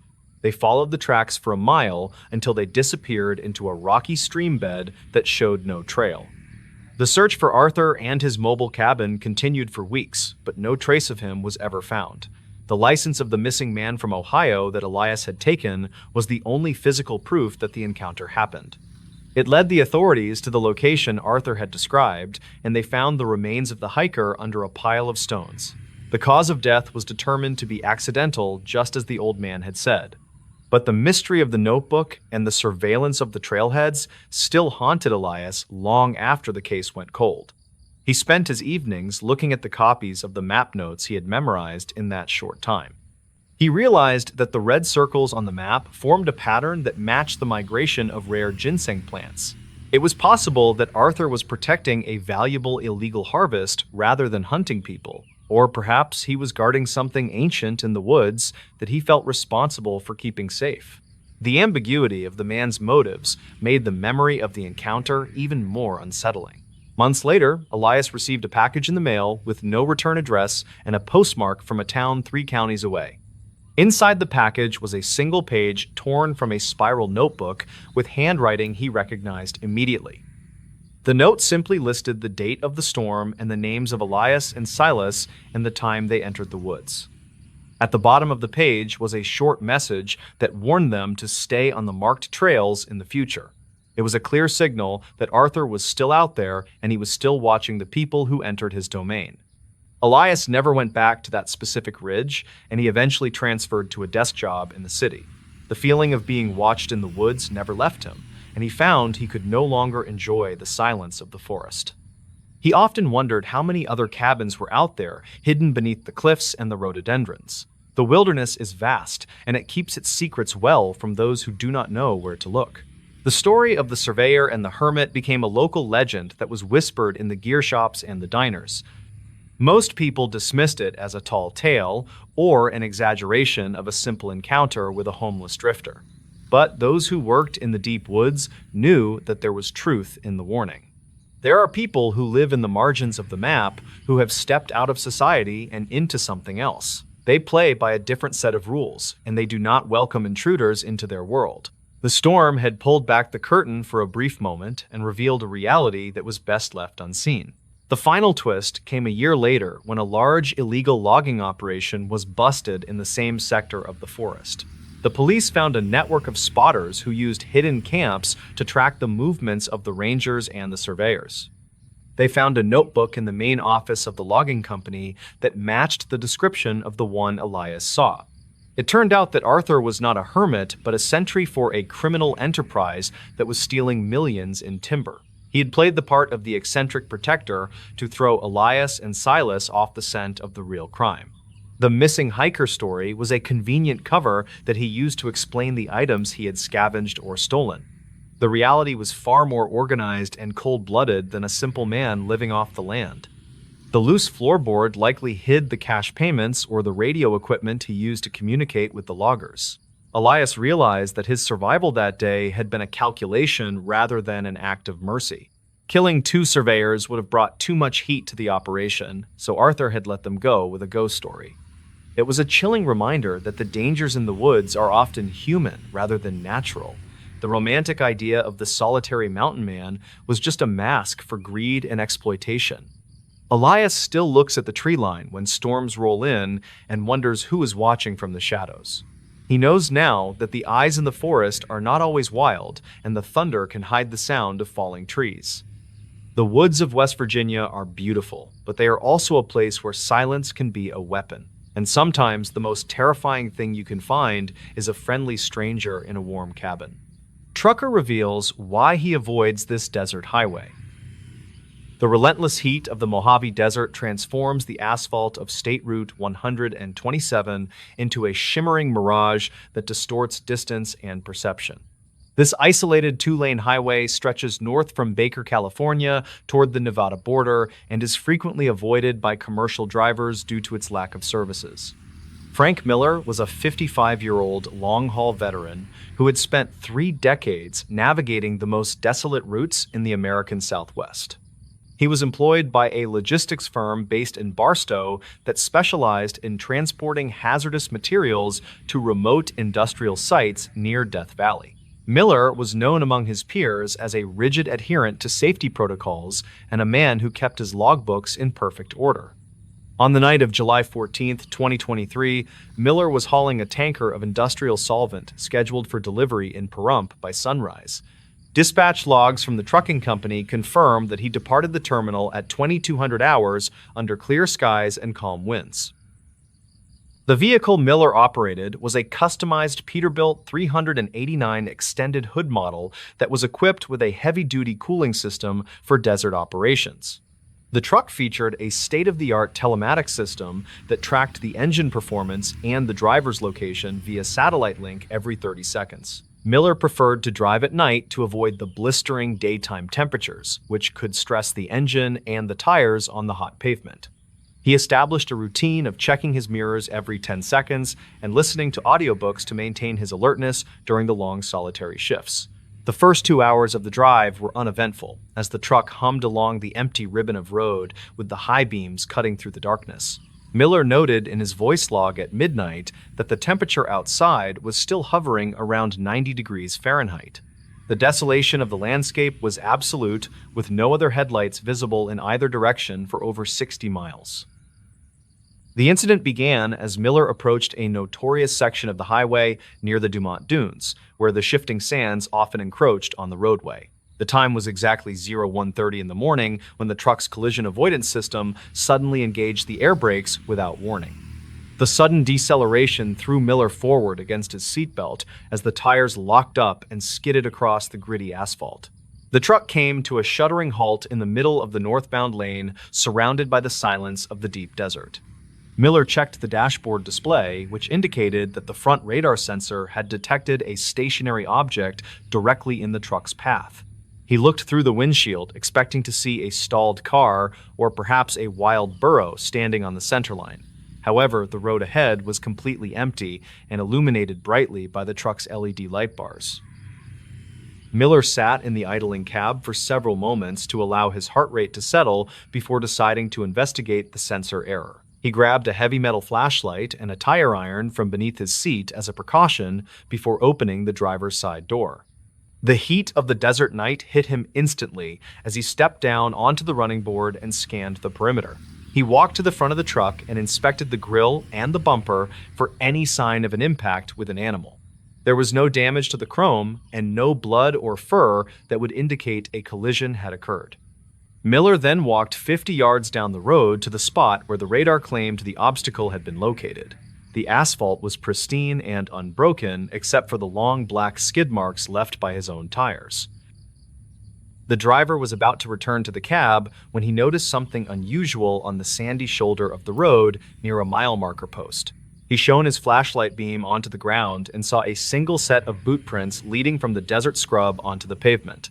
The prints were fresh and the edges of the sand were still sharp, which suggested they had been made within the last few minutes.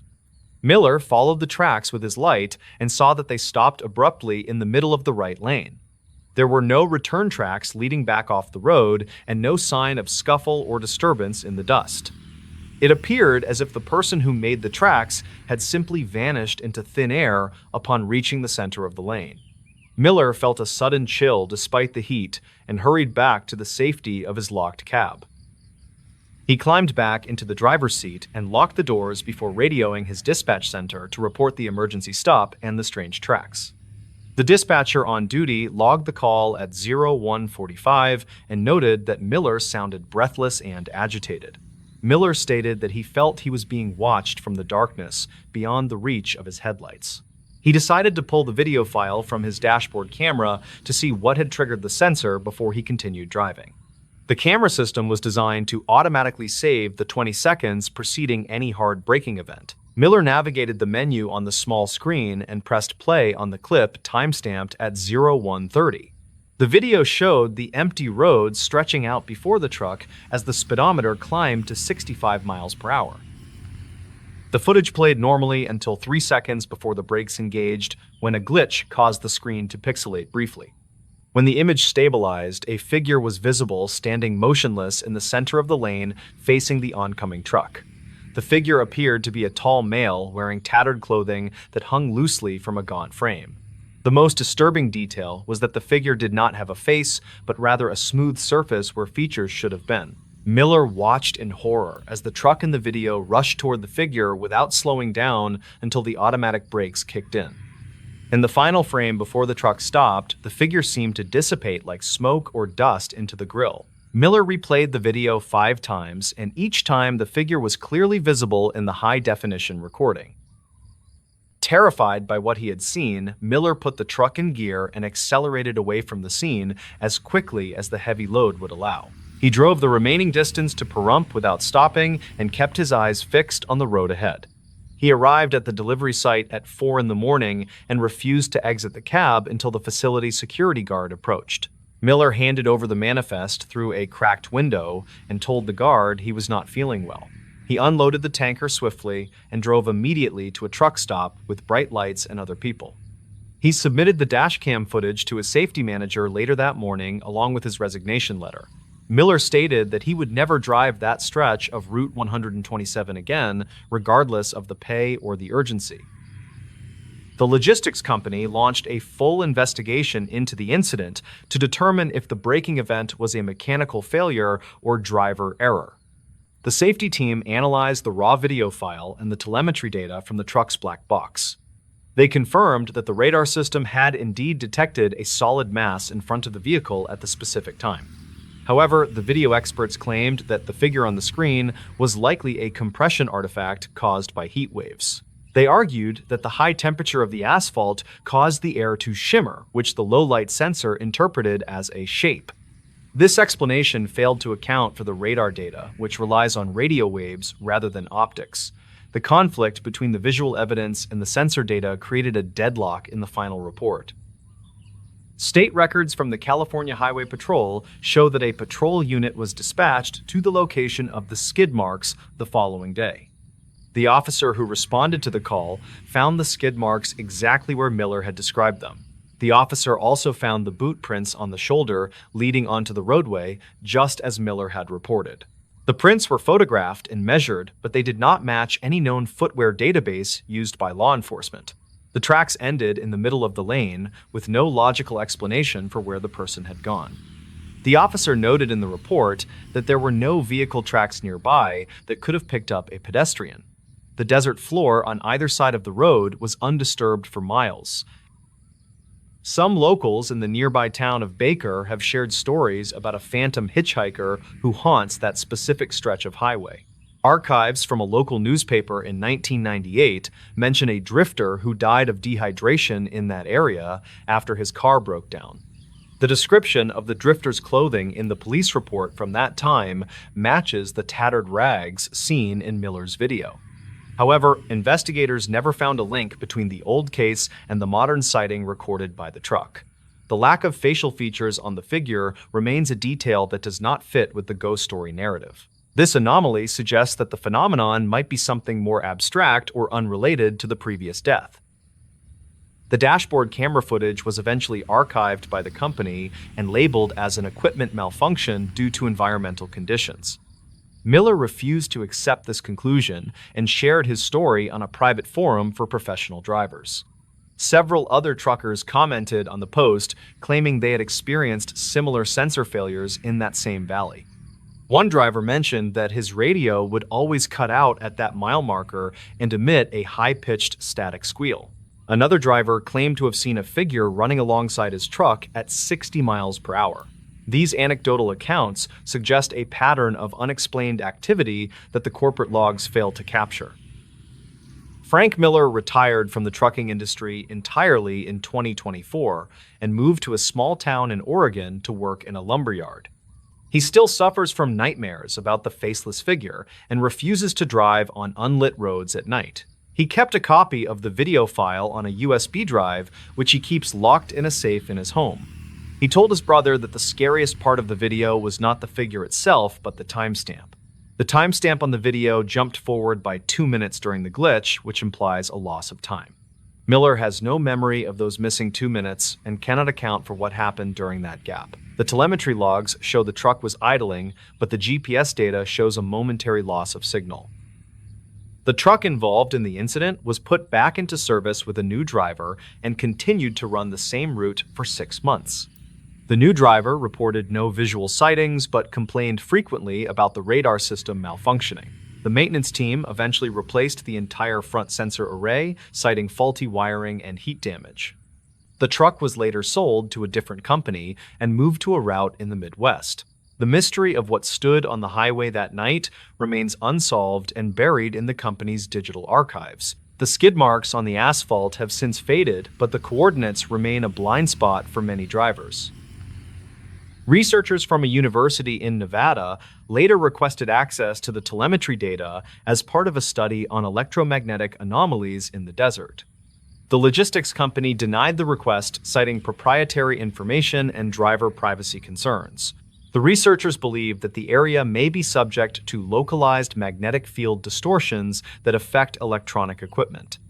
This theory would explain the radar failure and the GPS signal loss, but it does not explain the boot prints. The physical evidence of the tracks suggests a tangible presence that walked on the sand. The combination of technological failure and physical traces creates a paradox that science has yet to resolve. The stretch of State Route 127 continues to be a vital artery for transport trucks moving goods between California and Nevada. Most drivers pass through the area without incident and only see the endless expanse of scrub brush and sand. However, there is a small community of veterans who will radio ahead to check if the road is clear before entering the valley. They speak in codes and use slang to warn each other about the shadow in the lane. Frank Miller's story has become a cautionary tale among them, a reminder that technology cannot see everything. The desert keeps its secrets well, and the heat waves continue to dance on the horizon. In this new story, what rangers found in the snow will shock you. The northern wilderness is a vast and unforgiving expanse that keeps its secrets buried deep beneath the ice. It is a place where mistakes are fatal, and the silence of the forest can drive a person to the brink. In the winter of 2022, a pair of rangers stumbled upon a mystery that defied all logic. What they found out there in the frozen wasteland was not just a tragedy, but a chilling puzzle. The events of that day would remain classified for months before finally being leaked to the public through redacted reports. This is the story of a patrol that started like any other and ended with a discovery that still haunts the local community. The official records state that the weather was clear and the visibility was perfect when the team set out that morning. Ranger Colton Rigg adjusted the strap of his heavy pack and looked out over the endless sea of white powder. He had been working in the Silver Creek territory for over 15 years and thought he had seen everything the mountain could throw at him. His partner for the day was a younger ranger named Marisol Vance, who had transferred from a coastal unit the previous autumn. Marisol was sharp and eager to prove herself, but she lacked the bone-deep instinct that only comes from years in the high country. They were tasked with a routine sweep of the northern boundary line to check for avalanche risks and illegal trapping activity. The snow was packed hard from a recent storm, which made for decent travel conditions on their heavy-duty snowmobiles. Colton signaled for Marisol to start her engine, and the roar of the machines shattered the morning calm. They rode for 2 hours through dense pine forests, where the trees were bowed low under the weight of the accumulated snow. The air was crisp and bit at any exposed skin, so they kept their face masks pulled tight and their goggles down. Colton led the way and navigated the winding trails that he knew by heart, even when they were buried under 3 feet of drift. They stopped at the halfway point to check in with dispatch and to drink some hot coffee from their thermoses. The radio signal was spotty in this sector, and the static hissed loudly before the voice of the dispatcher crackled through the speaker. Colton reported their coordinates and confirmed that there were no signs of distress or fresh tracks in the area so far. They mounted up again and pushed further north into a valley that rarely saw sunlight during the winter months. It was in this shadowed valley that Marisol spotted something unusual glinting near the base of a sheer granite cliff face. She slowed her snowmobile and waved frantically at Colton to get his attention before pointing toward the anomaly in the distance. Colton circled back and brought his machine to a halt beside hers, so he could follow her line of sight. At first, he saw nothing but the jagged rocks and the smooth blanket of snow that covered the valley floor. Then he caught a brief flash of something metallic reflecting the weak sunlight that filtered through the gray clouds above. It looked out of place in such a remote area where no vehicles or hikers were supposed to be during this season. They killed the engines, and the sudden silence that descended on the valley felt heavy and oppressive. Colton pulled his binoculars from his vest and focused the lenses on the object that was partially buried in a snowbank. It appeared to be the corner of a structure or perhaps a large vehicle that had been consumed by an avalanche. He lowered the glasses and looked at Marisol with a frown because there were no roads for miles in any direction. They decided to approach on foot to avoid triggering any unstable snow that might be resting on the slopes above the site. They strapped on their snowshoes and grabbed their avalanche probes and shovels from the storage racks on the back of the sleds. The hike over the uneven terrain was grueling, and the snow was deep enough to swallow a person to the waist. As they got closer, the shape of the object became clearer, and it was definitely man-made and rectangular in form. It looked like a shipping container that had been painted white to blend in with the surrounding winter landscape. The paint was chipped and peeling in places, which revealed rusted metal underneath that suggested it had been there for a long time. Colton signaled for Marisol to stay back while he moved forward to inspect the perimeter for any signs of movement or traps. He used his probe to check the snow depth around the container and found that it was resting on solid ground. There were no footprints leading to or from the site, which meant that no one had visited in quite a while. The snow had drifted high against the side of the metal box and completely obscured any doors or windows that might exist. They began to dig, and the sound of their shovels scraping against the metal echoed loudly in the quiet valley. It took them nearly 20 minutes of hard labor to clear enough snow to reveal a heavy steel door. The door was secured with a heavy padlock that was rusted shut and looked like it had not been opened in years. Colton retrieved a pair of bolt cutters from his pack and positioned the jaws around the shackle of the old lock. With a grunt of effort, he squeezed the handles together, and the metal snapped with a sharp crack that rang out like a gunshot. He pulled the broken lock free and let it drop into the snow before reaching for the handle of the door. Marisol stood ready with her bear spray and a flare gun just in case something wild had made a den inside.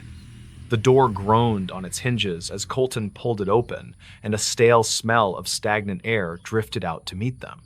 He clicked on his heavy flashlight and swept the beam into the darkness of the container to reveal a shocking sight. It was not a storage unit or a trash dump, but a fully furnished living space that was frozen in time. There was a small cot in the corner with a sleeping bag rolled out and a pillow that looked yellow with age. A wooden table sat in the center of the room, covered in papers and maps that were curled at the edges from the cold. Shelves lined the walls, and they were stocked with rows of canned food and jars of water that had frozen and cracked. It looked like a survival bunker that someone had prepared with great care and then simply abandoned without a trace. Colton stepped inside, and the floorboards creaked under his weight as he moved toward the table to examine the papers. Marisol followed him and kept her light trained on the dark corners of the room to ensure they were truly alone. The temperature inside the container was even colder than the air outside, and their breath misted heavily in the beams of their lights. On the table, there was a logbook that lay open to a page that was covered in dense handwriting. The ink was faded but legible, and the dates written in the margins went back to the year 1998. Colton felt a chill run down his spine as he realized this place had been here for over 2 decades without detection. He picked up the book carefully and began to read the final entry, which was dated November the 5th of that year. The entry described a severe storm that was moving in, and the writer mentioned hearing strange noises outside the metal walls at night. The writing became erratic near the bottom of the page and spoke of a fear that someone was watching from the ridge. Colton handed the book to Marisol and turned his attention to a map that was pinned to the wall above the desk. The map showed the Silver Creek territory, but it was marked with red ink in several locations that made no sense to him. There were circles drawn around areas that were deep in the restricted zone, where civilians were absolutely forbidden to go. One of the circles was labeled with the word extraction and a date that corresponded to the day after the final journal entry. Marisol called out from the other side of the room where she had found a loose floorboard near the foot of the cot. She pried the wood up with the edge of her shovel and revealed a hidden compartment that was lined with plastic. Inside the hole was a waterproof case that looked brand new compared to the rest of the decaying items in the room. Colton walked over and knelt beside her as she undid the latches on the case and lifted the lid. Inside, they found a collection of items that did not belong in 1998 and shattered their theory of the timeline. There was a digital camera that looked to be a model from only a few years ago and a modern GPS unit. Colton picked up the GPS and pressed the power button to see if the batteries still held any charge after sitting in the cold. The screen flickered to life, which meant that someone had been here recently, and the bunker was not abandoned after all. He checked the track log and saw that the device had traveled from the town at the base of the mountain to this location just 3 days ago. The realization hit him hard that they were standing in the active hideout of someone who was likely still in the area.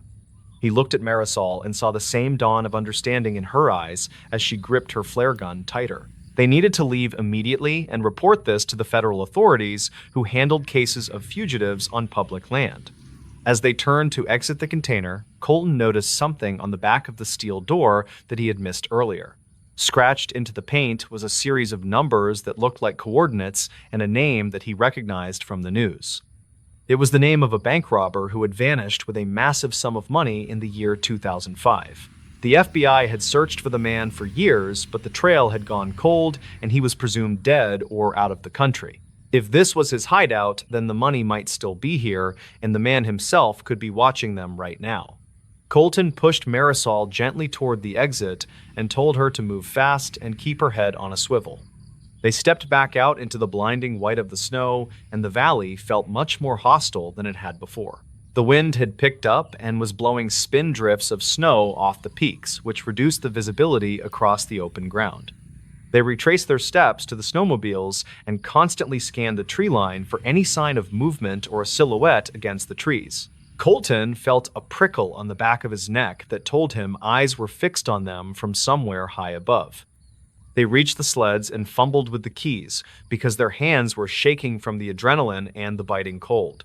Colton started his engine, and the noise felt dangerously loud in the quiet valley as he waited for Marisol to start hers. Just as Marisol turned her key, a loud crack echoed off the canyon walls that sounded distinctively different from the shifting ice. It was the sharp report of a rifle and a puff of snow kicked up just inches from the front ski of her machine. Colton screamed at her to go and jammed his throttle forward to speed away from the exposed position near the cliff base. They raced across the valley floor and zigzagged their path to make themselves harder targets for whoever was firing from the ridge. Another shot rang out, but it went wide and buried itself in a snowbank far to their left as they hit the tree line. They did not stop until they were miles away and back on the main trail that led toward the ranger station. When they finally reached the safety of the outpost, they called in every agency that would listen and locked the doors tight. A tactical team arrived by helicopter within the hour, and Colton led them back to the coordinates of the buried container. The team approached the site with weapons drawn and surrounded the metal box before breaching the door with a battering ram. The container was empty of people just as the Rangers had left it, but there was one significant change. The waterproof case that held the camera and the GPS unit was gone, and the loose floorboard had been replaced. The map on the wall had been ripped down, and the logbook was missing from the wooden table where they had left it. The investigators combed the area for days, but the falling snow had wiped away any tracks that the shooter might have left behind. They found a sniper nest on the ridge overlooking the valley that contained a single spent shell casing and a wrapper from a protein bar. The wrapper was from a brand that was only sold in a specific chain of stores in the nearest city. It was clear that the occupant of the bunker had been close by when Colton and Marisol had first arrived. He had likely watched them break into his home and decided to scare them off rather than kill federal officers. The identity of the man remains a subject of debate, but the evidence points to the missing fugitive from 2005. The shock of the discovery was not just in the items found, but in the realization of how close they had come to death. The Rangers had walked into the lair of a desperate man who had managed to survive in the wild for nearly 20 years. He had lived right under the noses of the patrol teams and used their own predictable schedules to avoid detection. The bunker was later removed by a heavy-lift helicopter, and the site was returned to its natural state to discourage sightseers. Colton and Marisol were commended for their discovery, but neither of them ever returned to patrol that specific valley again. The memory of that rifle shot and the feeling of being hunted in the snow was something that would never fade. One detail that was never released to the public was the content of the photos on the digital camera before it was taken. Marisol had briefly scrolled through the images while Colton was checking the GPS unit inside the bunker that day. She saw pictures of the ranger station taken from the woods and photos of the Rangers themselves walking to their cars. The man had not just been hiding in the mountains, he had been actively stalking the people who were supposed to be watching the land. It was a violation of their safety that made every shadow in the forest look like a threat for years to come. The wilderness is vast, and it is easy to disappear if a person is willing to leave their humanity behind. Some locals believe the man is still out there and has simply moved to a new sector of the forest that is even more remote. They say that when the wind blows through the canyons at night, you can hear the hum of a generator. Others think he fled the country with his money and finally left the cold darkness of the mountains for good. But Colton knows that a man who can survive 20 years in a metal box does not give up his territory easily. He watches the tree line a little closer now and always keeps his rifle within arm's reach when he is on patrol. The snow covers everything eventually, but it also has a way of revealing the truth when you least expect it. The story of the bunker in the valley serves as a grim reminder that we are never truly alone in the wild. There are eyes that watch from the ridges and secrets that are hidden beneath the layers of ice and time. For the Rangers of Silver Creek, the winter season is no longer just about the cold and the avalanches. It is about the knowledge that someone else might be walking the same trails and leaving no footprints for them to follow. The mystery of the man in the snow remains unsolved and likely will be until the mountain decides to give him up. Until then, the patrols continue and the Rangers keep their guard up against the silence of the frozen woods. The investigation file is officially open but inactive due to the lack of new leads or sightings in the area. The authorities hope that one day a hiker or a hunter will stumble across a clue that was missed. Perhaps a piece of equipment or a stash of money will surface when the spring thaw melts the snowpack. But for now, the case is just another ghost story that is told around the fire in the ranger station. It is a cautionary tale about curiosity and the dangers of digging too deep into things that were meant to remain buried. The snow keeps its counsel and the wind erases the past with every storm that rolls through the high peaks. Years later, Marisol would tell the story to the rookies she trained and warn them to trust their instincts above all else. She would describe the glint of metal in the valley and the smell of the stale air inside the container. She would tell them about the rifle shot and the fear that gripped her heart as they raced for the trees. It was a lesson in survival and the unpredictable nature of the job that they had signed up for. The wilderness demands respect and vigilance from those who dare to enter its domain. And sometimes the most dangerous thing in the forest is not a bear or a wolf, but a fellow human being. The legacy of that day lives on in the protocols that the rangers follow when they encounter strange structures in the wild. They no longer approach alone, and they always assume that a site is active until proven otherwise. The equipment they carry has been upgraded, and their training now includes tactical retreat scenarios. It was a hard lesson to learn, but it likely saved the lives of other rangers in the years that followed. The man in the snow changed the way they looked at the world and the job they loved. And in the end, that was the most shocking discovery of all. We may never know the full story of the man who lived in the box and watched the world from his frozen fortress. But his presence is felt in every storm and in every unexplained track that is found in the deep woods. He is a phantom of the Silver Creek territory and a legend that will outlive the metal walls of his bunker. The Rangers still patrol the northern boundary, but they do so with a wariness that was not there before. They know that the line between civilization and the wild is thin and easily crossed, and they know that some secrets are better left in the cold. In this new story, you can't outrun the cold in these mountains. The wilderness of the Northern Rockies is a place of breathtaking beauty that hides a cruel and indifferent nature. It is a landscape where the weather can turn from a sunny afternoon to a whiteout blizzard in minutes. In the winter of 2023, a seasoned utility contractor named Tobias Craig uncovered a grim mystery in this frozen world. What he found in a remote relay station would eventually explain the disappearance of two men who were complete strangers. The official case file describes a tragedy of paranoia and proximity that is almost impossible to believe. The events of that week proved that the most dangerous thing in the forest is not always the cold. Tobias was a man who had spent 40 years working on the high-voltage lines that crisscrossed the state. He was accustomed to the biting wind and the silence that draped over the mountains during the winter months. On a Tuesday in early February, he was assigned a ticket to service the backup generator at the Blackwood Ridge station. The station was a small cabin that housed essential communication equipment and a living space for temporary maintenance crews. It had been occupied for the last 2 weeks by a contract technician named Miles Coven. Miles was supposed to check in with dispatch every morning at 8, but he had missed 2 consecutive calls. The journey up to the ridge was slow and treacherous as Tobias navigated his heavy snowcat over the buried service road. The treads of the machine crunched over the hard-packed snow, and the engine roared against the thin mountain air. Tobias watched the tree line for any sign of movement, but the forest was still and lifeless under the ice. He reached the summit just after noon, and the station came into view against a backdrop of gray clouds. The first thing he noticed was that the chimney of the cabin was dark and smokeless. The second thing he saw was the heavy steel door of the cabin swinging wildly in the wind. He parked the snowcat near the woodshed and killed the engine to let the silence of the peak wash over him. The only sound was the rhythmic banging of the unlatched door hitting the frame and the whistle of the wind. Tobias grabbed his heavy flashlight and his radio from the passenger seat and stepped out into the freezing air. He walked toward the cabin with a sense of dread pooling in his stomach and called out for Miles. There was no answer from the dark interior of the structure, and the snow on the porch was drifted high. He stepped across the threshold, and the beam of his light cut through the gloom to reveal a chaotic scene. The interior of the cabin was frozen solid, and the temperature inside felt even colder than the air outside. A plate of food sat on the small wooden table, and it was covered in a layer of frost.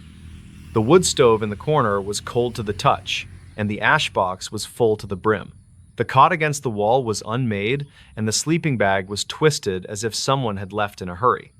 Tobias scanned the room for any sign of a struggle, but the furniture was upright and in its place.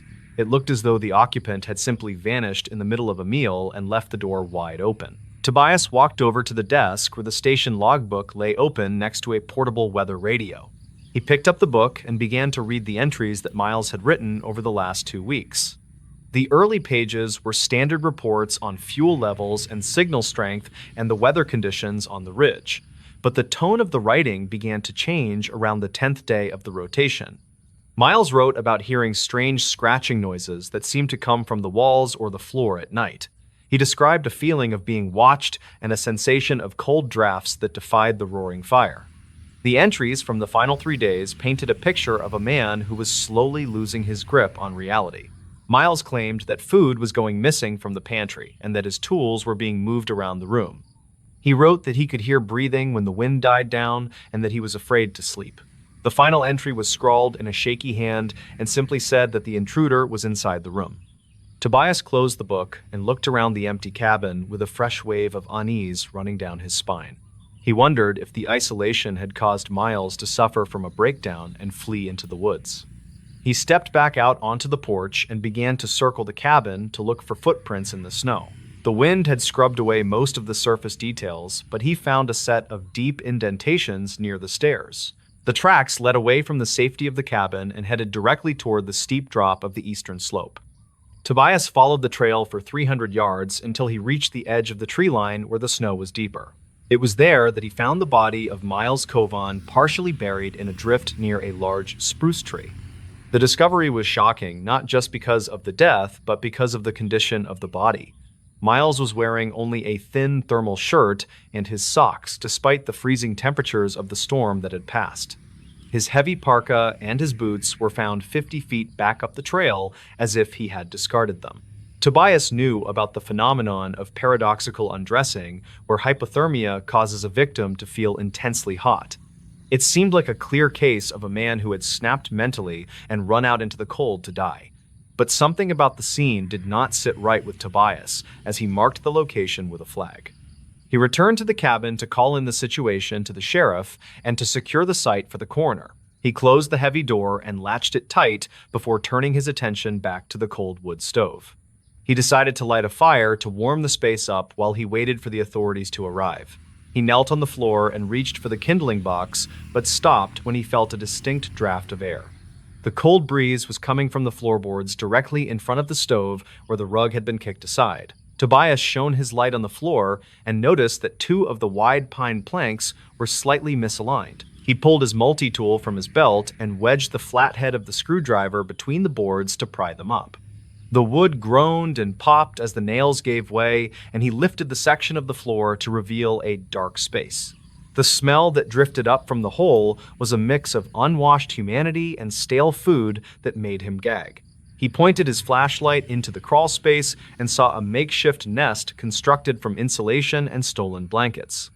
And in the center of the nest was the curled-up body of a second man who was also frozen solid. The investigation that followed in the weeks after the discovery would piece together a story that was stranger than fiction. The man under the floor was identified as a fugitive named Silas Vane, who had been on the run for months. He had broken into the crawl space of the cabin before the winter season began and had been living there in secret. He had survived by siphoning heat from the wood stove above and stealing food when Miles was asleep or outside.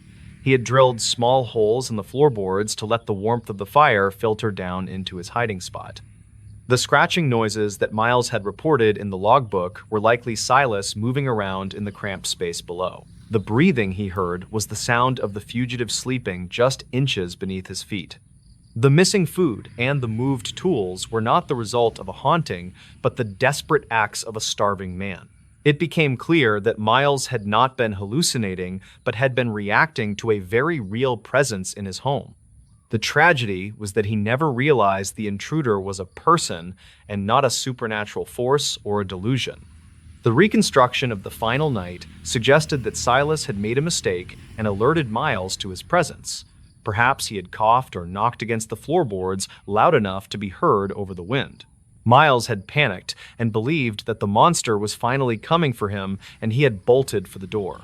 In his terror, he had run out into the storm without his gear and succumbed to the elements within hours. The open door was the detail that sealed the fate of the man left behind in the crawlspace.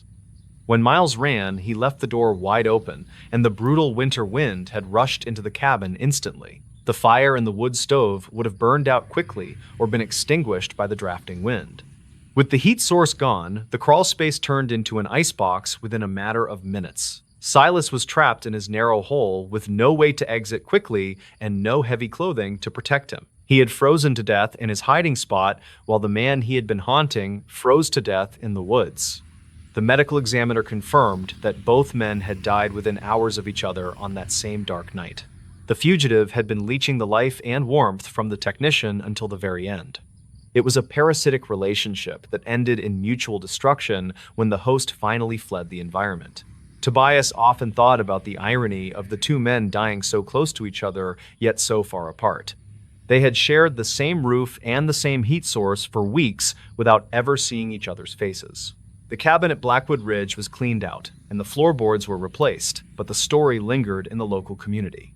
The utility company eventually tore the structure down and replaced it with a fully automated system that required no human presence. They said it was for efficiency, but everyone knew it was because no one wanted to work the night shift there. The idea of sleeping in a room where someone might be listening from below was too much to bear. It became a cautionary tale for the new hires about the importance of checking every corner of a remote site. Tobias retired from the field a year later and spent his time fishing in the valleys where the sun stayed warm. He never forgot the image of the nest under the floor and the stolen blankets that made up a bed. It was a stark reminder of how desperate a person can become when they are trying to outrun the law. Silas Vane had thought he found the perfect hiding spot where the snow would cover his tracks forever. He had traded his freedom for a cold grave beneath the floor of a stranger's house. The file on the case was closed, with a ruling of accidental death by hypothermia for both individuals involved. The sheriff remarked that it was a one-in-a-million situation that would likely never happen again. But for Tobias, the case was not about the odds, but about the fragility of the human mind. Miles Coven had been a rational and capable man who was driven to madness by sounds he could not explain. He had been right about the danger, but wrong about the source, and that mistake cost him his life. The wilderness has a way of stripping away the layers of civilization and revealing the raw instincts of survival. In the end, both men were just animals trying to stay warm in a world that wanted them frozen. The mountains do not care about justice or guilt or the reasons why a man might hide in the dark. They only care about the temperature and the wind and the relentless passage of time. And on that ridge in February, the cold won the race against both the innocent and the guilty. There are still nights when Tobias wakes up and listens to the settling of his own house in the quiet hours. He listens for the scratch of a nail against wood or the soft exhale of a breath that is not his own. He knows that it is just the house cooling down after a long day, but the memory is hard to shake. We all like to believe that we are safe in our homes and that we are alone when we lock the door. But the story of the cabin is a whisper that says we might never truly know what lies beneath the floor. The equipment from the cabin was auctioned off, and the logs were hauled away to be used for firewood in the valley. The only thing that remains on the ridge is a concrete slab that is slowly being reclaimed by the moss. Hikers who pass by the spot often stop to rest and admire the view without knowing what happened there. They sit on the concrete and eat their lunch while the ghost of the station sleeps beneath them. The wind still howls through the trees and tries to tell the story to anyone who will listen. It serves as a grim testament to the fact that fear can be just as deadly as the freezing cold. Miles ran from a fear that he built up in his mind until it became a monster he could not fight. If he had just looked under the rug, he might have found a man instead of a demon. He might have been able to handle an intruder where he could not handle the unknown. But fear is the enemy of reason, and in the isolation of the mountains, reason is the only thing that keeps you alive. The legacy of the discovery is a new protocol for all the rangers and workers who head out to the remote posts. They are now required to inspect the substructures of every building before they settle in for their shift. It is a small change, but one that carries the weight of 2 lives that were lost for nothing. The cold will always be there waiting for a mistake or a moment of weakness. But now, at least the people who work the high lines know to check the floor before they close their eyes. You can never be too careful when you are alone in a place where the nearest help is hours away. The mind plays tricks in the silence, and the shadows can stretch into shapes that look like threats. But sometimes the threat is real, and it is hiding in the one place you never thought to look. The mountains keep their secrets well, but sometimes they give one up to teach us a lesson. And the lesson from Blackwood Ridge is that you can't outrun the cold if you bring it with you.